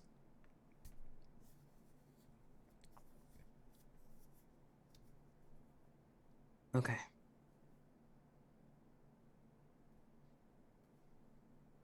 I guess there's gonna be some preparations to be made then. Do we happen to have a spell scroll of Temple of the Gods around here somewhere? And they shake their heads. We can create you one here. And they motion to the library that is around you. But do not bring that creature here. No, never. We beseech you. We do not ask this lightly. And they apologize. And asterisk from Mistra that says, given your track record. That's fair. Though dropping him into the Elemental Royal. We beseech you. I'm joking. Jeez. And if you have ever seen a book sigh before, chances are you haven't, but this book, you can tell, like, the pages get a little less rigid, less stiff, but they sadly do not have a They do not have a spell scroll for the Temple of the Gods. There are very few clerics that exist amongst the planes, the plane of Chorus Aired, that have such abilities. Kind of makes me regret respecking. Does it? No, not at all. And I feel like that's like Mystra and Saloon both. Like Saloon has the like Daenerys, or like the Daenerys Targaryen, like they both like get that face, and you can tell like at that moment you're like, there's the familial resemblance. I see it now. Oh. Out of character, is there any other questions y'all want me to ask here?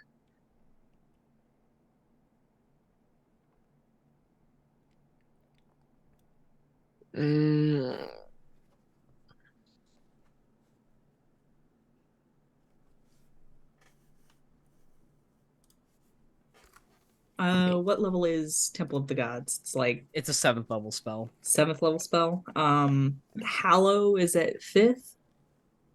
That's good enough.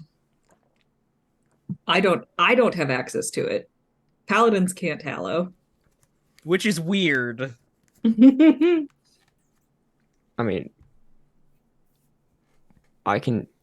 we're going to Avernus. Tiamat is there. Yeah. Like, we could ask her. All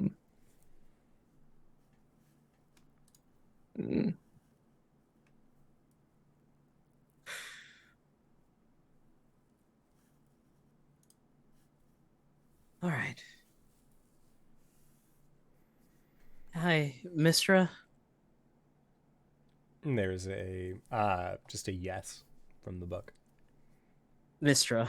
Oh, there is a yes from Mystra. Am I a good magister? She takes a deep breath, and there is a pregnant pause that perhaps goes on for a little bit too long. And she says, while your methods are not ones that I find myself often agreeing with, the things that you have done, the things that you have accomplished, would actively be remiss if you were not my magister.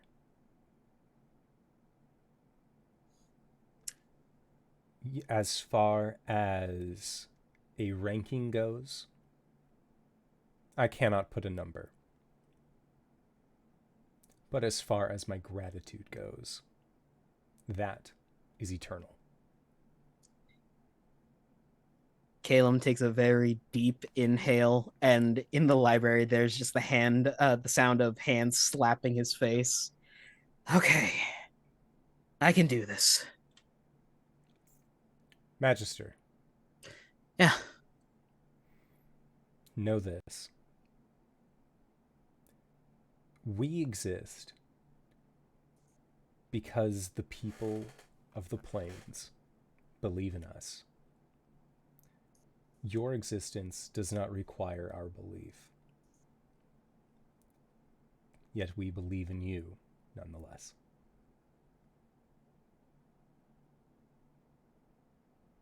Make us proud. Caelum's about to say something, but the 4 hours is up, and he just like, you.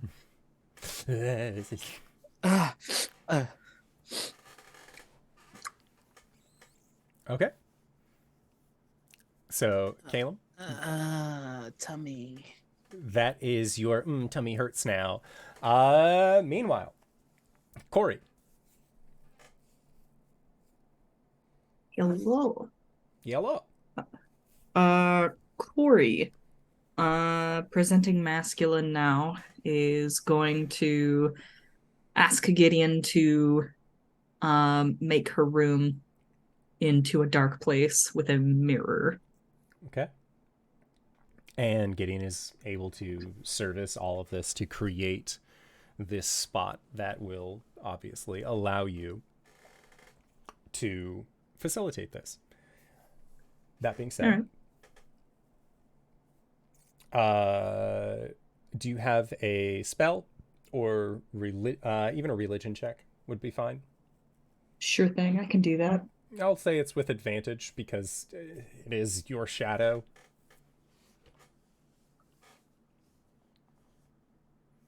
Got a 14. 14. Okay. So you begin the process of communicating with the Raven Queen. What does that look like? I think that Cori approaches the mirror and just sort of stands there for a second looking at his own reflection. And then he'll wave his hand over the glass and say, Queen of Ravens, Season of Death, my sister and my shadow, I call to you in your fortress of memories. I need to speak. And as you pass your hand over the glass, you can see that the glass actually begins to ripple like it is a darkened pool of water. And as the ripples subside, you see standing before you the Season of Death, the current Raven Queen. He smiles at her. And she will put both hands behind her back.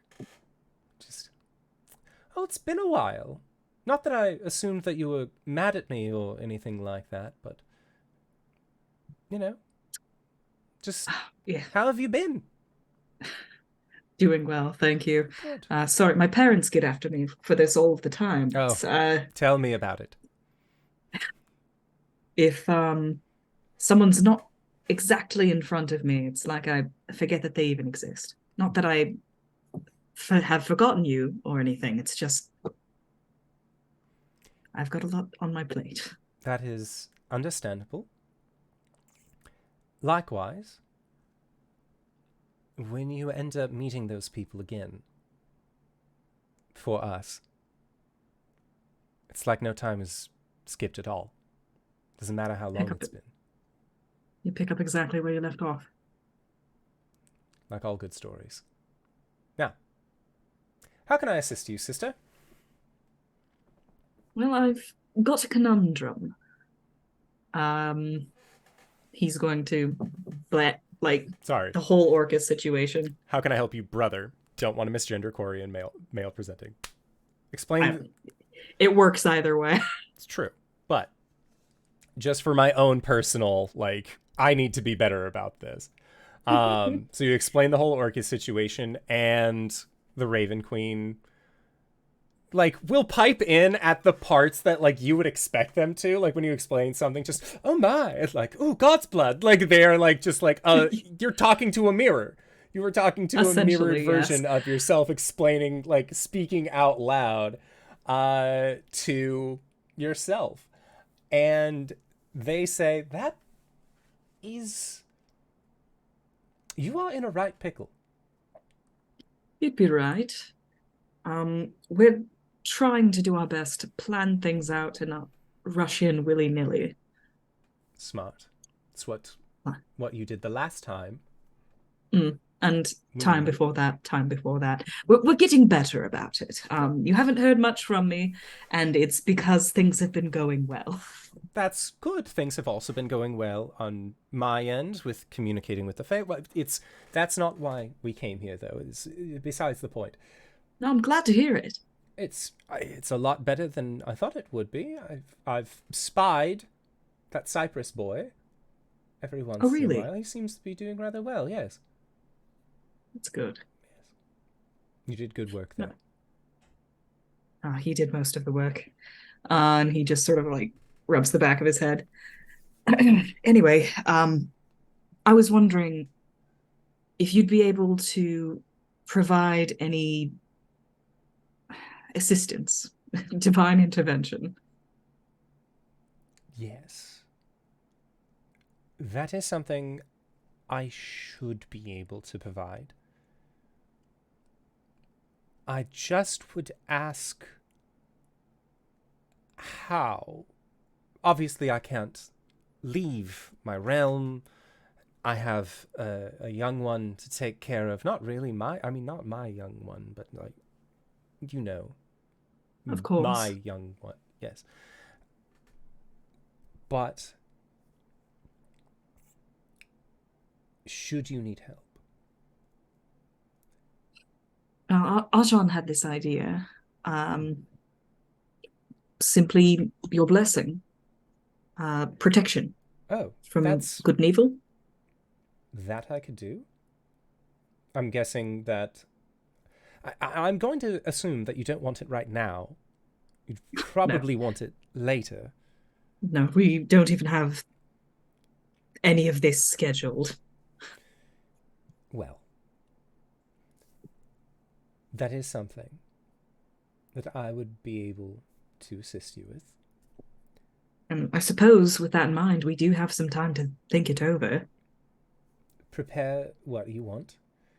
If it is protection against magical effects that might alter you or affect you or anything like that, that I can provide. I don't want to say I've gotten better at understanding my domain and being in my place of power, but it's all the learning process, really. Lessinor and I have sort of been learning side by side. It's nice. Well, perhaps you could show me a thing or two. One of these days I've got to come around and spend some time. Well, you know where to find me. I don't rightfully know if I can leave. At least in part, anyways. But I will always be your shadow. Well, maybe you should try. Traveling's quite nice. It's more of the architecture of this place is highly unstable, and I think without me, it would all come crumbling down. Oh, I see. Not a whole lot of repairs have been done. I've been trying, but again, it's a concentration, figuring out the way of it. Do you ever wish that you could be in more than one place at once? Oh, all the time. Every chance that I could possibly. I mean, that's kind of what we are right now, isn't it? More or less. I mean, we do have our own distinct personalities and experiences. But ultimately we are stemmed from the same branch.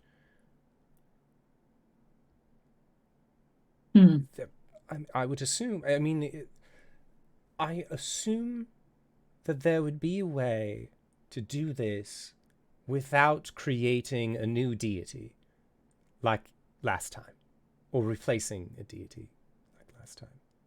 You know what? Without Shah's influence. How about that? Like, we could probably do this without Shah's influence. That would be enough for me. That would be ideal, yes. Do you know that we have a sister? How many? 2 now. Which one? Maybe. 2. Cori goes off on a tangent about Laurel and Pink Dad's kid. Just 1, Laurel sounds lovely. 2, good for father. I don't. He's not really my father. Good for Uglon. I don't know if I'm on a first name basis with him. I should bring him around. We could have a family reunion. That would make for an interesting dinner. I feel like we've gotten distracted. Very much so, yes. Protection. Like us, actually. Orcus. Big bad goat thing. Right. You know, when we were destroying the wand, I touched it briefly, sort of, ethereally. And when I did, Orcus saw me.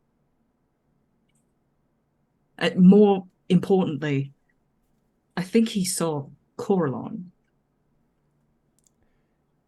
That I would not doubt.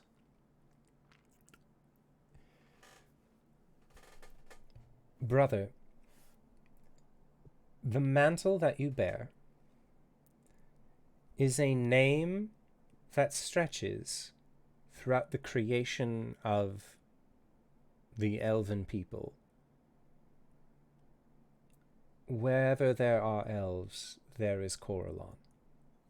Even amongst the Shadakai, they owe their heritage to Coralon. Even amongst the Drow, they owe their heritage in part to Lolth, but past life, you and Lolth decided to hit it off, and apparently that was a really bad play that resulted in the Drow, in the Deep Saldari.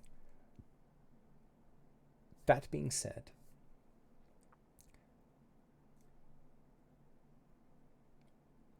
I cannot stress this enough. You house divinity, pure and simple, within your frame, within your name, within all that is you, just as I house divinity in who I am. To die on Thanatos does not offer a chance of regeneration, does not offer a chance of coming back. If you were to die on the plain where the old goat lives, the mantle would disappear because the essence of your soul would be removed from the great wheel. It would be removed from the attributions of the mantle.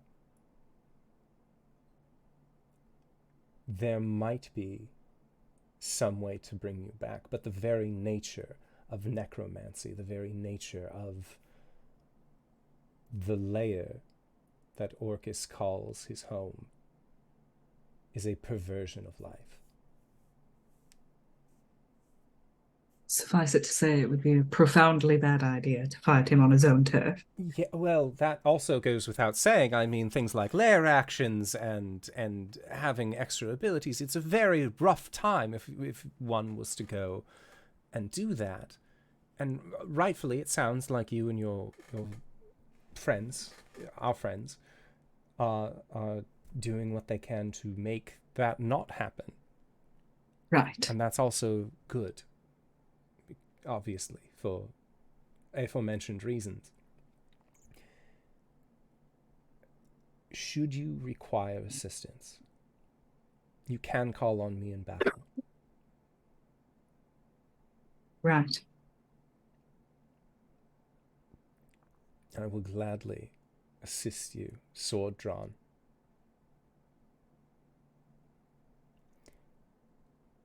I'll keep that in mind, sister. Of course.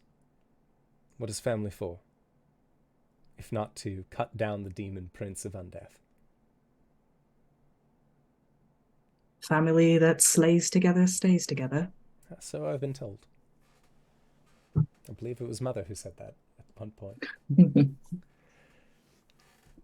That being said, and she will extend a arm upwards, and you see that a raven will land on that wicker wooden arm that she has, where yours is more of the fabricated. And she will scritch under the beak of said raven, and they like preen a little bit, and she says, "Sorry." Pluck, pluck, pluck, pluck, and like pulls 4 distinct feathers from this raven, and the raven sort of like, man, like looks at her like, "How could you? I trusted you. Dungeon for 1,000 years," and then flutters off. And as she does, she turns, and as this reflection shows the room that you are in, and she will place the feathers onto the table that rests behind you. When you turn, The feathers are there. If protection is what you need, and you are not going to be fighting against Orcus immediately, when the time comes, utilize these feathers, these tokens of mine. You will have protection. Orcus may be the god of undeath, but last I checked, I was the goddess of dying.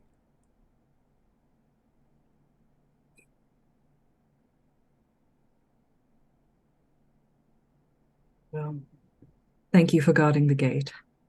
And Cori will give her a bow.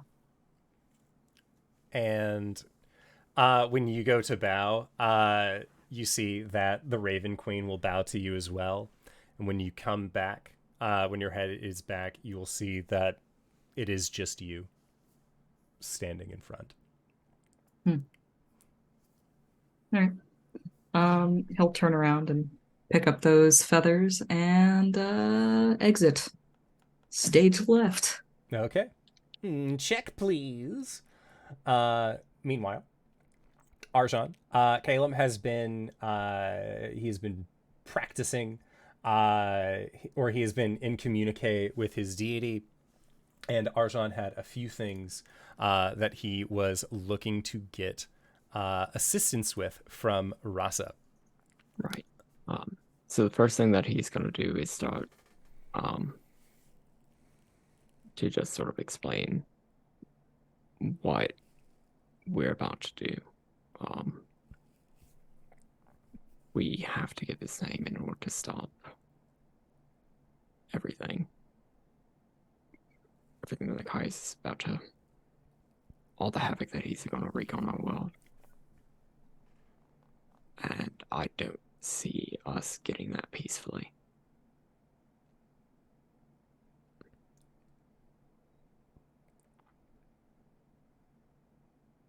Right now, I think one of the easiest ways to do that is to see if we can get Zario's army to help us do so on Avernus, where Tiamat has some power. And when you mentioned Tiamat, like Rasa like puts a giant claw on her chest and like has that just like starstruck moment of just like praise Queen. But I mean, clearly this is going to be dangerous. The last time we faced the Dark Star, my friends were all felled and I barely made it out myself. But there are things that I'm responsible for that I realize I need to plan for. And Rasa will...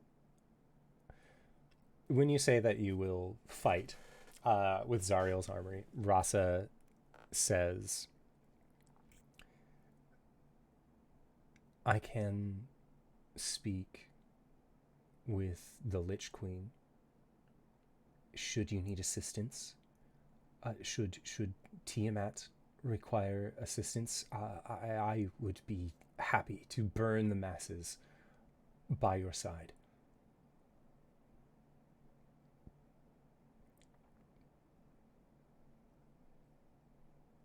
There are treasures and honor that can be won in doing this. And I find myself wanting to assist you.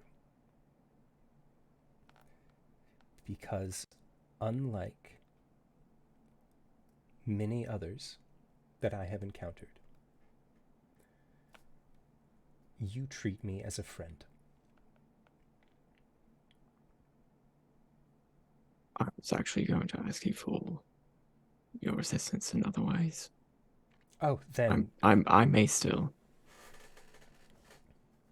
Yes, whatever you need, I should be. I will happily. Rasa Tiamat found 2 more eggs on my world. Oh. As far as we know, the last 2. And they're going to end up like me.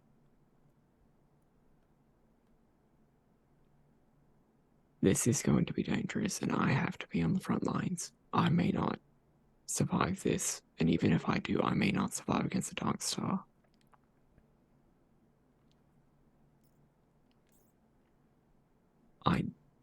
I need to make sure that these eggs are cared for. If you would like to come help me as soon as things start going bad, I need you to back out.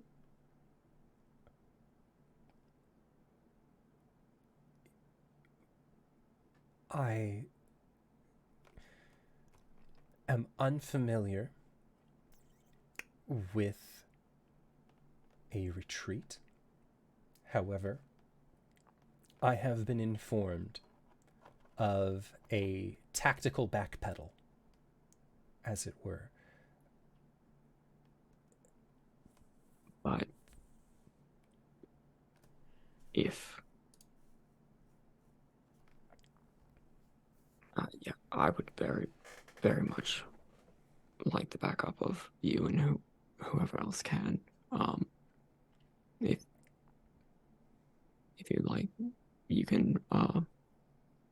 If you're free, we can go talk to T-Man about this. If you're free and want to accompany us, I could speak to the queen. The queen would know.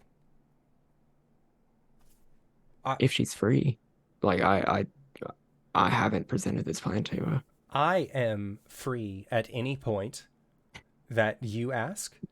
Yes, I am free on Thursday. If Thursday is the day that you are free, yes, I am. I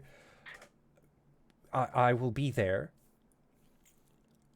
I will. If I am in the middle of combat, I will breathe the whitest flame upon any nautiloid to expedite my travels in this assistance. You mentioned the eggs. I am not exactly sure. Is there a correlation?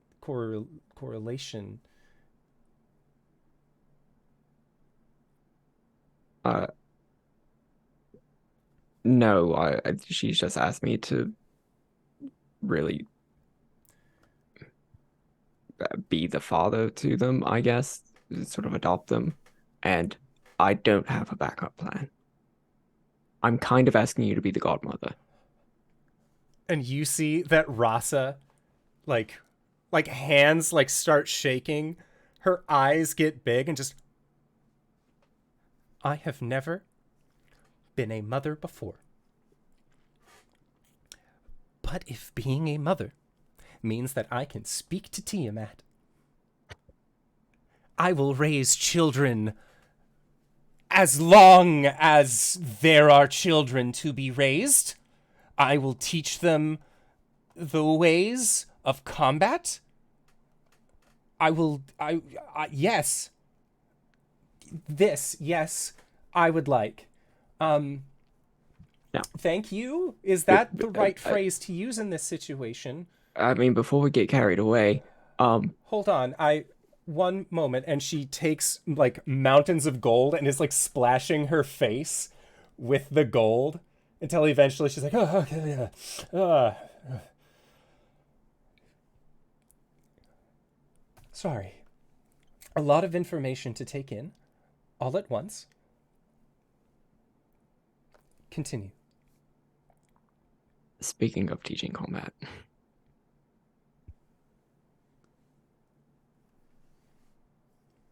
there's one more boon that I've gotten not too long ago. That I could really use an expert's guidance with.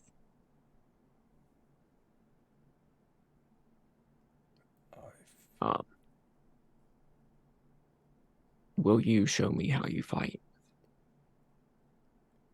And Rasa, you can see that there's the parting of these large draconic lips. Just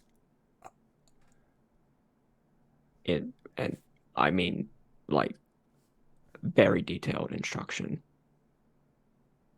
this gift that you've received.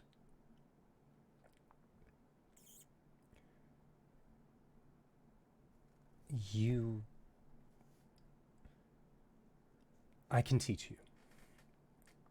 Yes. Great. Arjhan will squeeze out some of its blood into the bloodstone chalice and activate it, creating a potion of Dragon's Majesty. Okay. He will drink it and transform into an adult black dragon. And Rasa will look at you. And if a red dragon could blush, and she sort of shakes her head and says, first things first,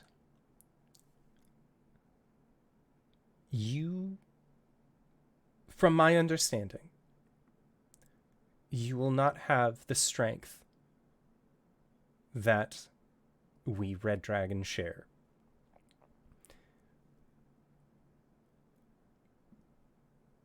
That being said, you are beautiful, and we will teach you how to fight quickly. Good, because I only have this for now. Then we have no time to spare. First, this is a flyby attack, and she will just, like, teach you, like, okay, like, so when you get up close, bite them. Then, before their turn happens, you want to use your legendary actions, wing attack, get the fuck out of there. Like, you don't want to be anywhere around them. Always go to the sky. If they are melee, get out of there. Like, she's just, like, giving you the rundown as to, like, I don't know how much you know about being one of me, so I'm just going to info dump as much as I possibly can. And you can tell that, like, Always remember to roll for your breath weapon recharge.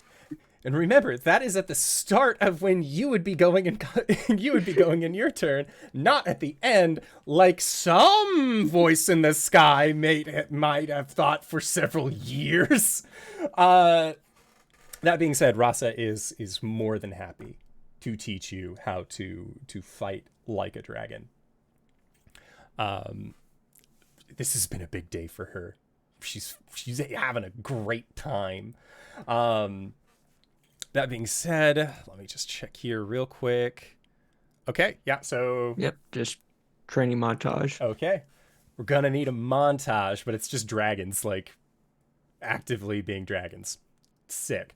Okay, so that's Caelum, Cori, Arjhan, Gwen. Last we left you, you had heard a deep drumming.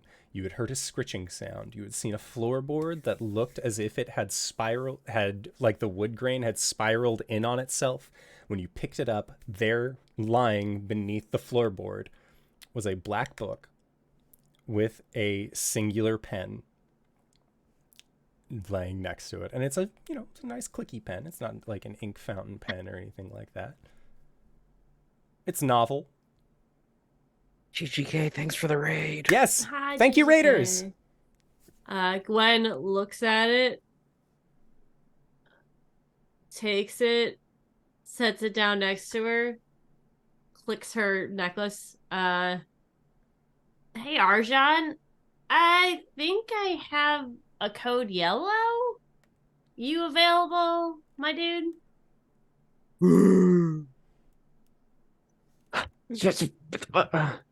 What do you mean a code yellow? I'm not available. I won't be for another like 3 hours. An hour and a half.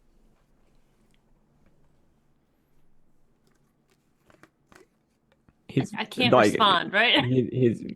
There's a much deeper like reverberation in his voice. Oh, he's in dragon time right now. Yeah. Gwen goes, okay.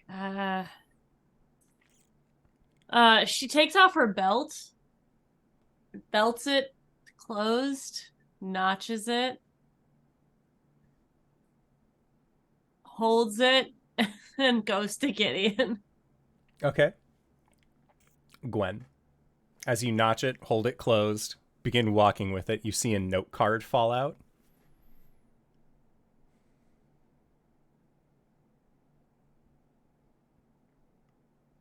You are muted.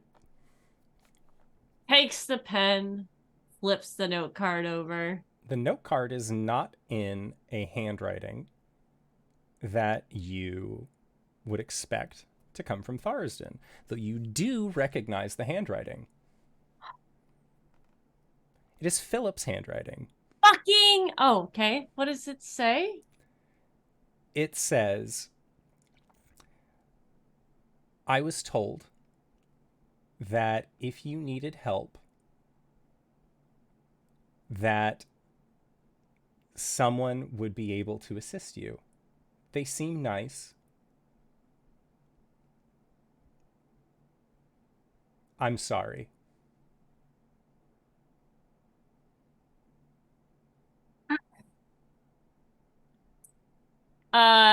Gwen takes the note, crinkles it, and sprints to Gideon. Okay. Hey, Andor, what the fuck? There it is. God, I've been chasing that high for years. That's my I can't believe we husband. damseled Philip. Again. Gwen busts in the door. Cori! Hello? Yes? And Cori, you were like, I'm going to go back to the inn where I left Gwen. Yeah. I got a brand new pair of roller skates. Only they are crow feathers. Okay, Raven feathers, wow. Raven feathers. I'm sorry. I was Gwen- quickly trying to make the... Okay, fine. Gwen throws the Yes, book down on the hello? table. Oh, God! Yes, this is a book. Read the Oh, note. That's the book. Note. Okay, hold on. There's no name or anything associated with it. Like, Philip didn't sign the note. Okay. Is an apology. Is someone in trouble? That's Philip's handwriting. All right. I left the book at the camp. I told him not to touch it. I see. Cori's going to try and fact check this as best as they can. What does Rife think about this situation? Like, is this trickery or is this legit? This is not trickery. This is legit. This is the book. This is the book that you think that it is. However, Rife is just like, like they're like Volpine sniff from the fox, like from the great fox that is Rife, and just like there is a deep seated just no. All right. Rife is ancient in their design. Mm-hmm. This book reeks of a time that is older than they. Okay. Yeah, no, Cori is of the same mind. Cori becomes very serious and will touch their Stone of Sending to contact Caelum. Caelum, please come to Gideon as quickly as possible. Spanish flea. Caelum's asleep. Yeah, he's talking with his deities. He'd be asleep in Gideon, right? No, he went to the fucking... He's in the cave. He went to the astral sea He's with in the Astral Sea Arjhan. with me. Wait, hold on. I'm gonna contact Shua. That's probably for the best. I'm gonna commune with Chua, which is a lot Do you easier have- for me to. Do you have any way to contact Philip? Fuck it! Gideon, take us to the camp! Zoom! You have arrived at Spiral Hill, which looks a little bit more fortified. Did I prepare locate person today? Gwen runs out. I did.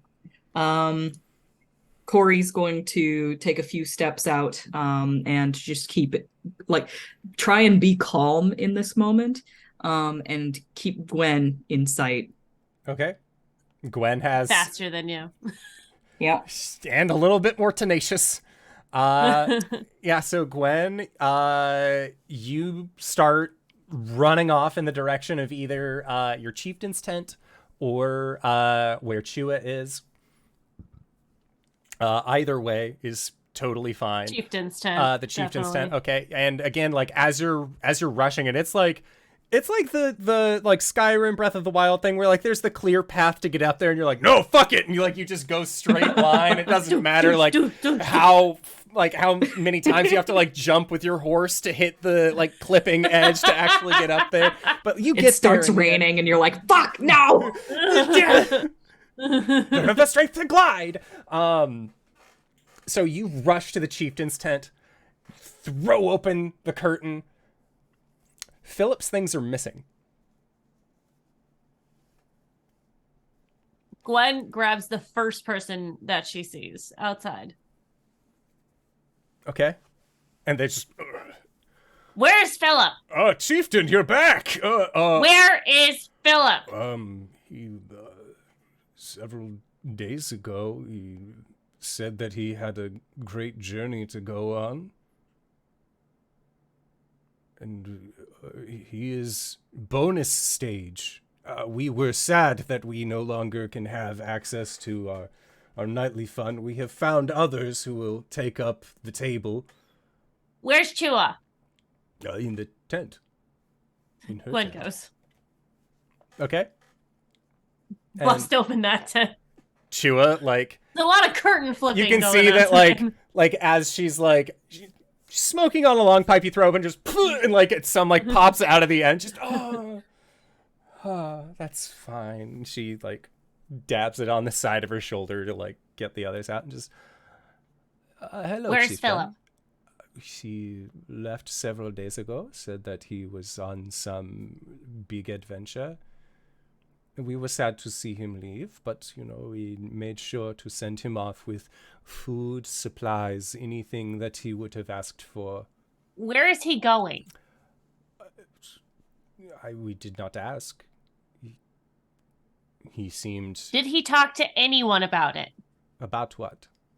About his journey? He said something about soul searching.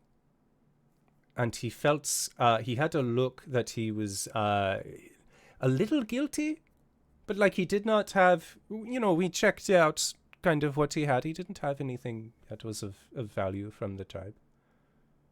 Did you see him writing in a book? A black book? No. Should I have? If I was supposed to, no, I didn't, and he needs to be punished for it, but if I was... I don't... Chua, Yes? did you see him writing in a book? I saw him writing in his journal of poems that he liked to keep to himself, but no, I did not see him writing in anything nefarious. Which way did he go? And she will point in the... She would point in the northern direction. Towards Greenreach? Towards Greenreach. Gwen, do you have any way of contacting people? Do you have like a message spell or anything? I mean, I can try. Message is not exactly a long distance thing. I could do a sending. Right, whatever. Can you contact him? I can. What would you like for me to say? Ask him where he's going and where he is right now. Tell him I'm concerned. I found the book. And she will close her eyes. And you can see that she mouths the words.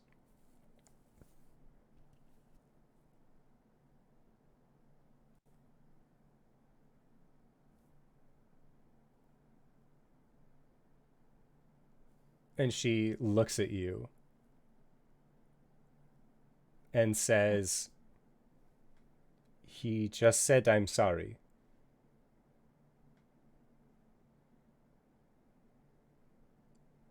That he didn't mean to find it? He was putting clothes away? Where is Cybra? With her puppies. How old are the puppies? Puppies are, at this point, just a couple months old. Months? Like a month or two. I think at this point, based off of the time skips that we've had, they'd be around like 2-3 months. Okay. So old enough to be away from their mom. Correct. Gwen says, shit. I'm taking Cybra. She is your animal companion. Is there some, what is this? It's all right. It's late. It's very, it's late. Takes the pipe back up. Yeah, just, I don't know. Gwen, probably passing Cori back on the way to the tent. No, Cori's gonna stop her at the door. Wait, stop. Oh, Yes? I didn't actually expect you to stop. I've been summoning Ambleforth. Good. We gotta go. Gwen, like, disappears inside, comes out with a cloak, puts it on. Cori's going to mount up on Ambleforth and offer a hand. Cori gets on Cybra. Or Gwen gets on Cybra. Ambleforth can fly. That's better. Cybra, sorry. It was gonna be a great adventure. Go back to your kids. Okay. Might not be a bad idea to actually see if Cybra can help us confirm which way he's going. Do you know? Well, I was gonna have her track him. That's a good idea. Let's do that. As soon as we know which direction he's heading, then we can send Cybra home and track him down. All right. Gwen grabs one of Philip's used, I don't know, the shirt or something. He took tunic. all of his things. All of his things. He took everything that he had. Are the brought bed with sheets him. still there? The bed sheets are still there. They haven't been used by you in a while. Yeah. Okay. But they still have some Philip scent on them. Yeah. Yeah. Take that. Give it to Cybra and say, we gotta find him.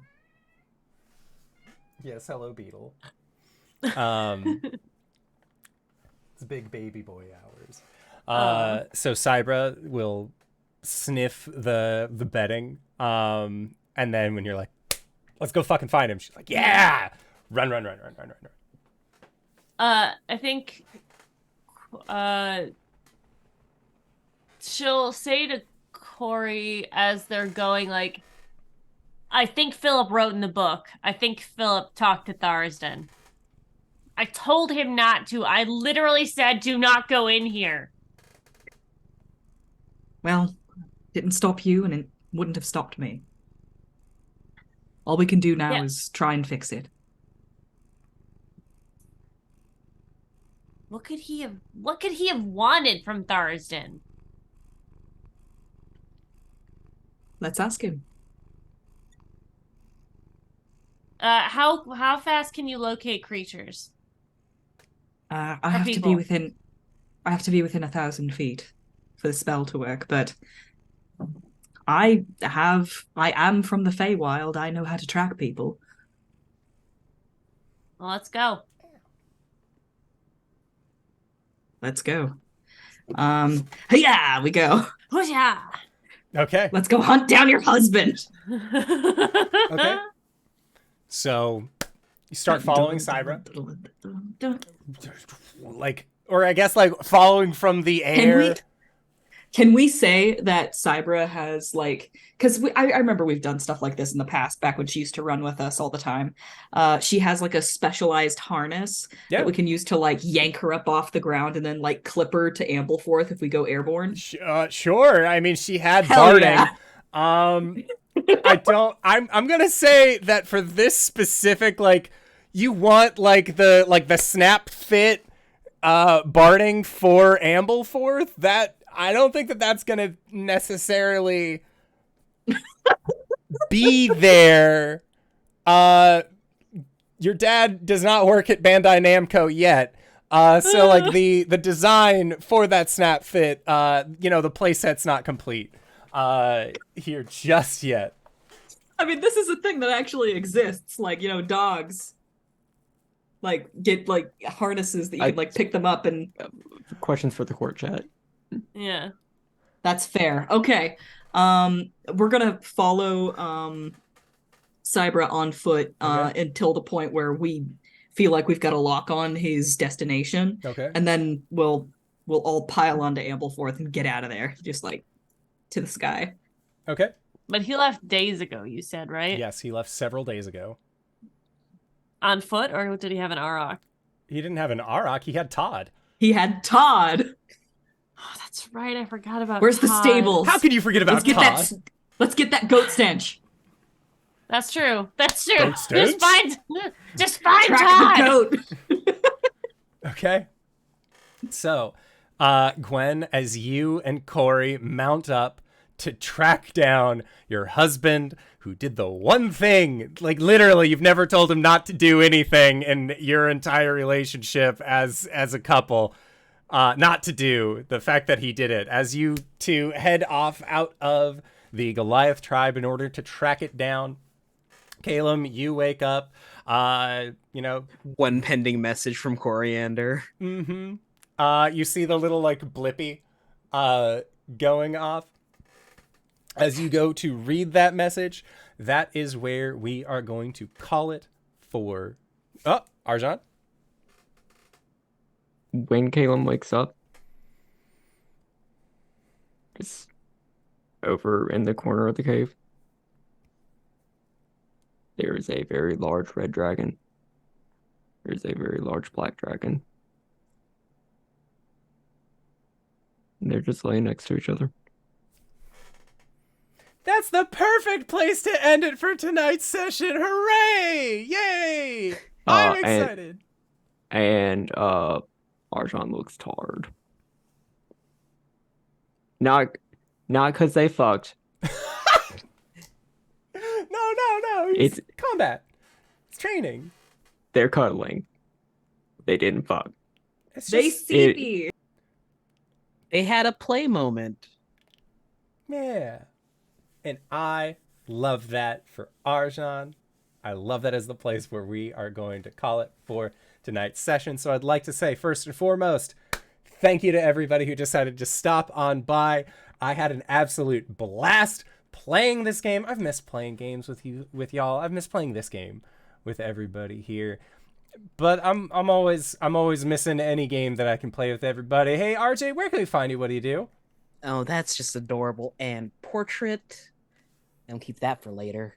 Hey, everybody. RJ, you can catch me at RJustice22 on Twitter and Twitch, where I tweet about the nerdy things in my life and stuff. No stream with my friends. You can catch me here, of course, on Mondays as Caelum the Shadowkai Wizard Fighter. Wednesdays, DMing a homebrew game of Humblewood over at the Hype Goblin, where they're attending a concert, and I wrote this scene after watching One Piece Red, so it's gonna be great. What a fantastic movie. Uda sweet. What if I didn't know One Piece could be a musical. But it's gonna be great. There might be some antics that happen, like cordyceps infested bugs. But I hope no one's in chat that plays this game.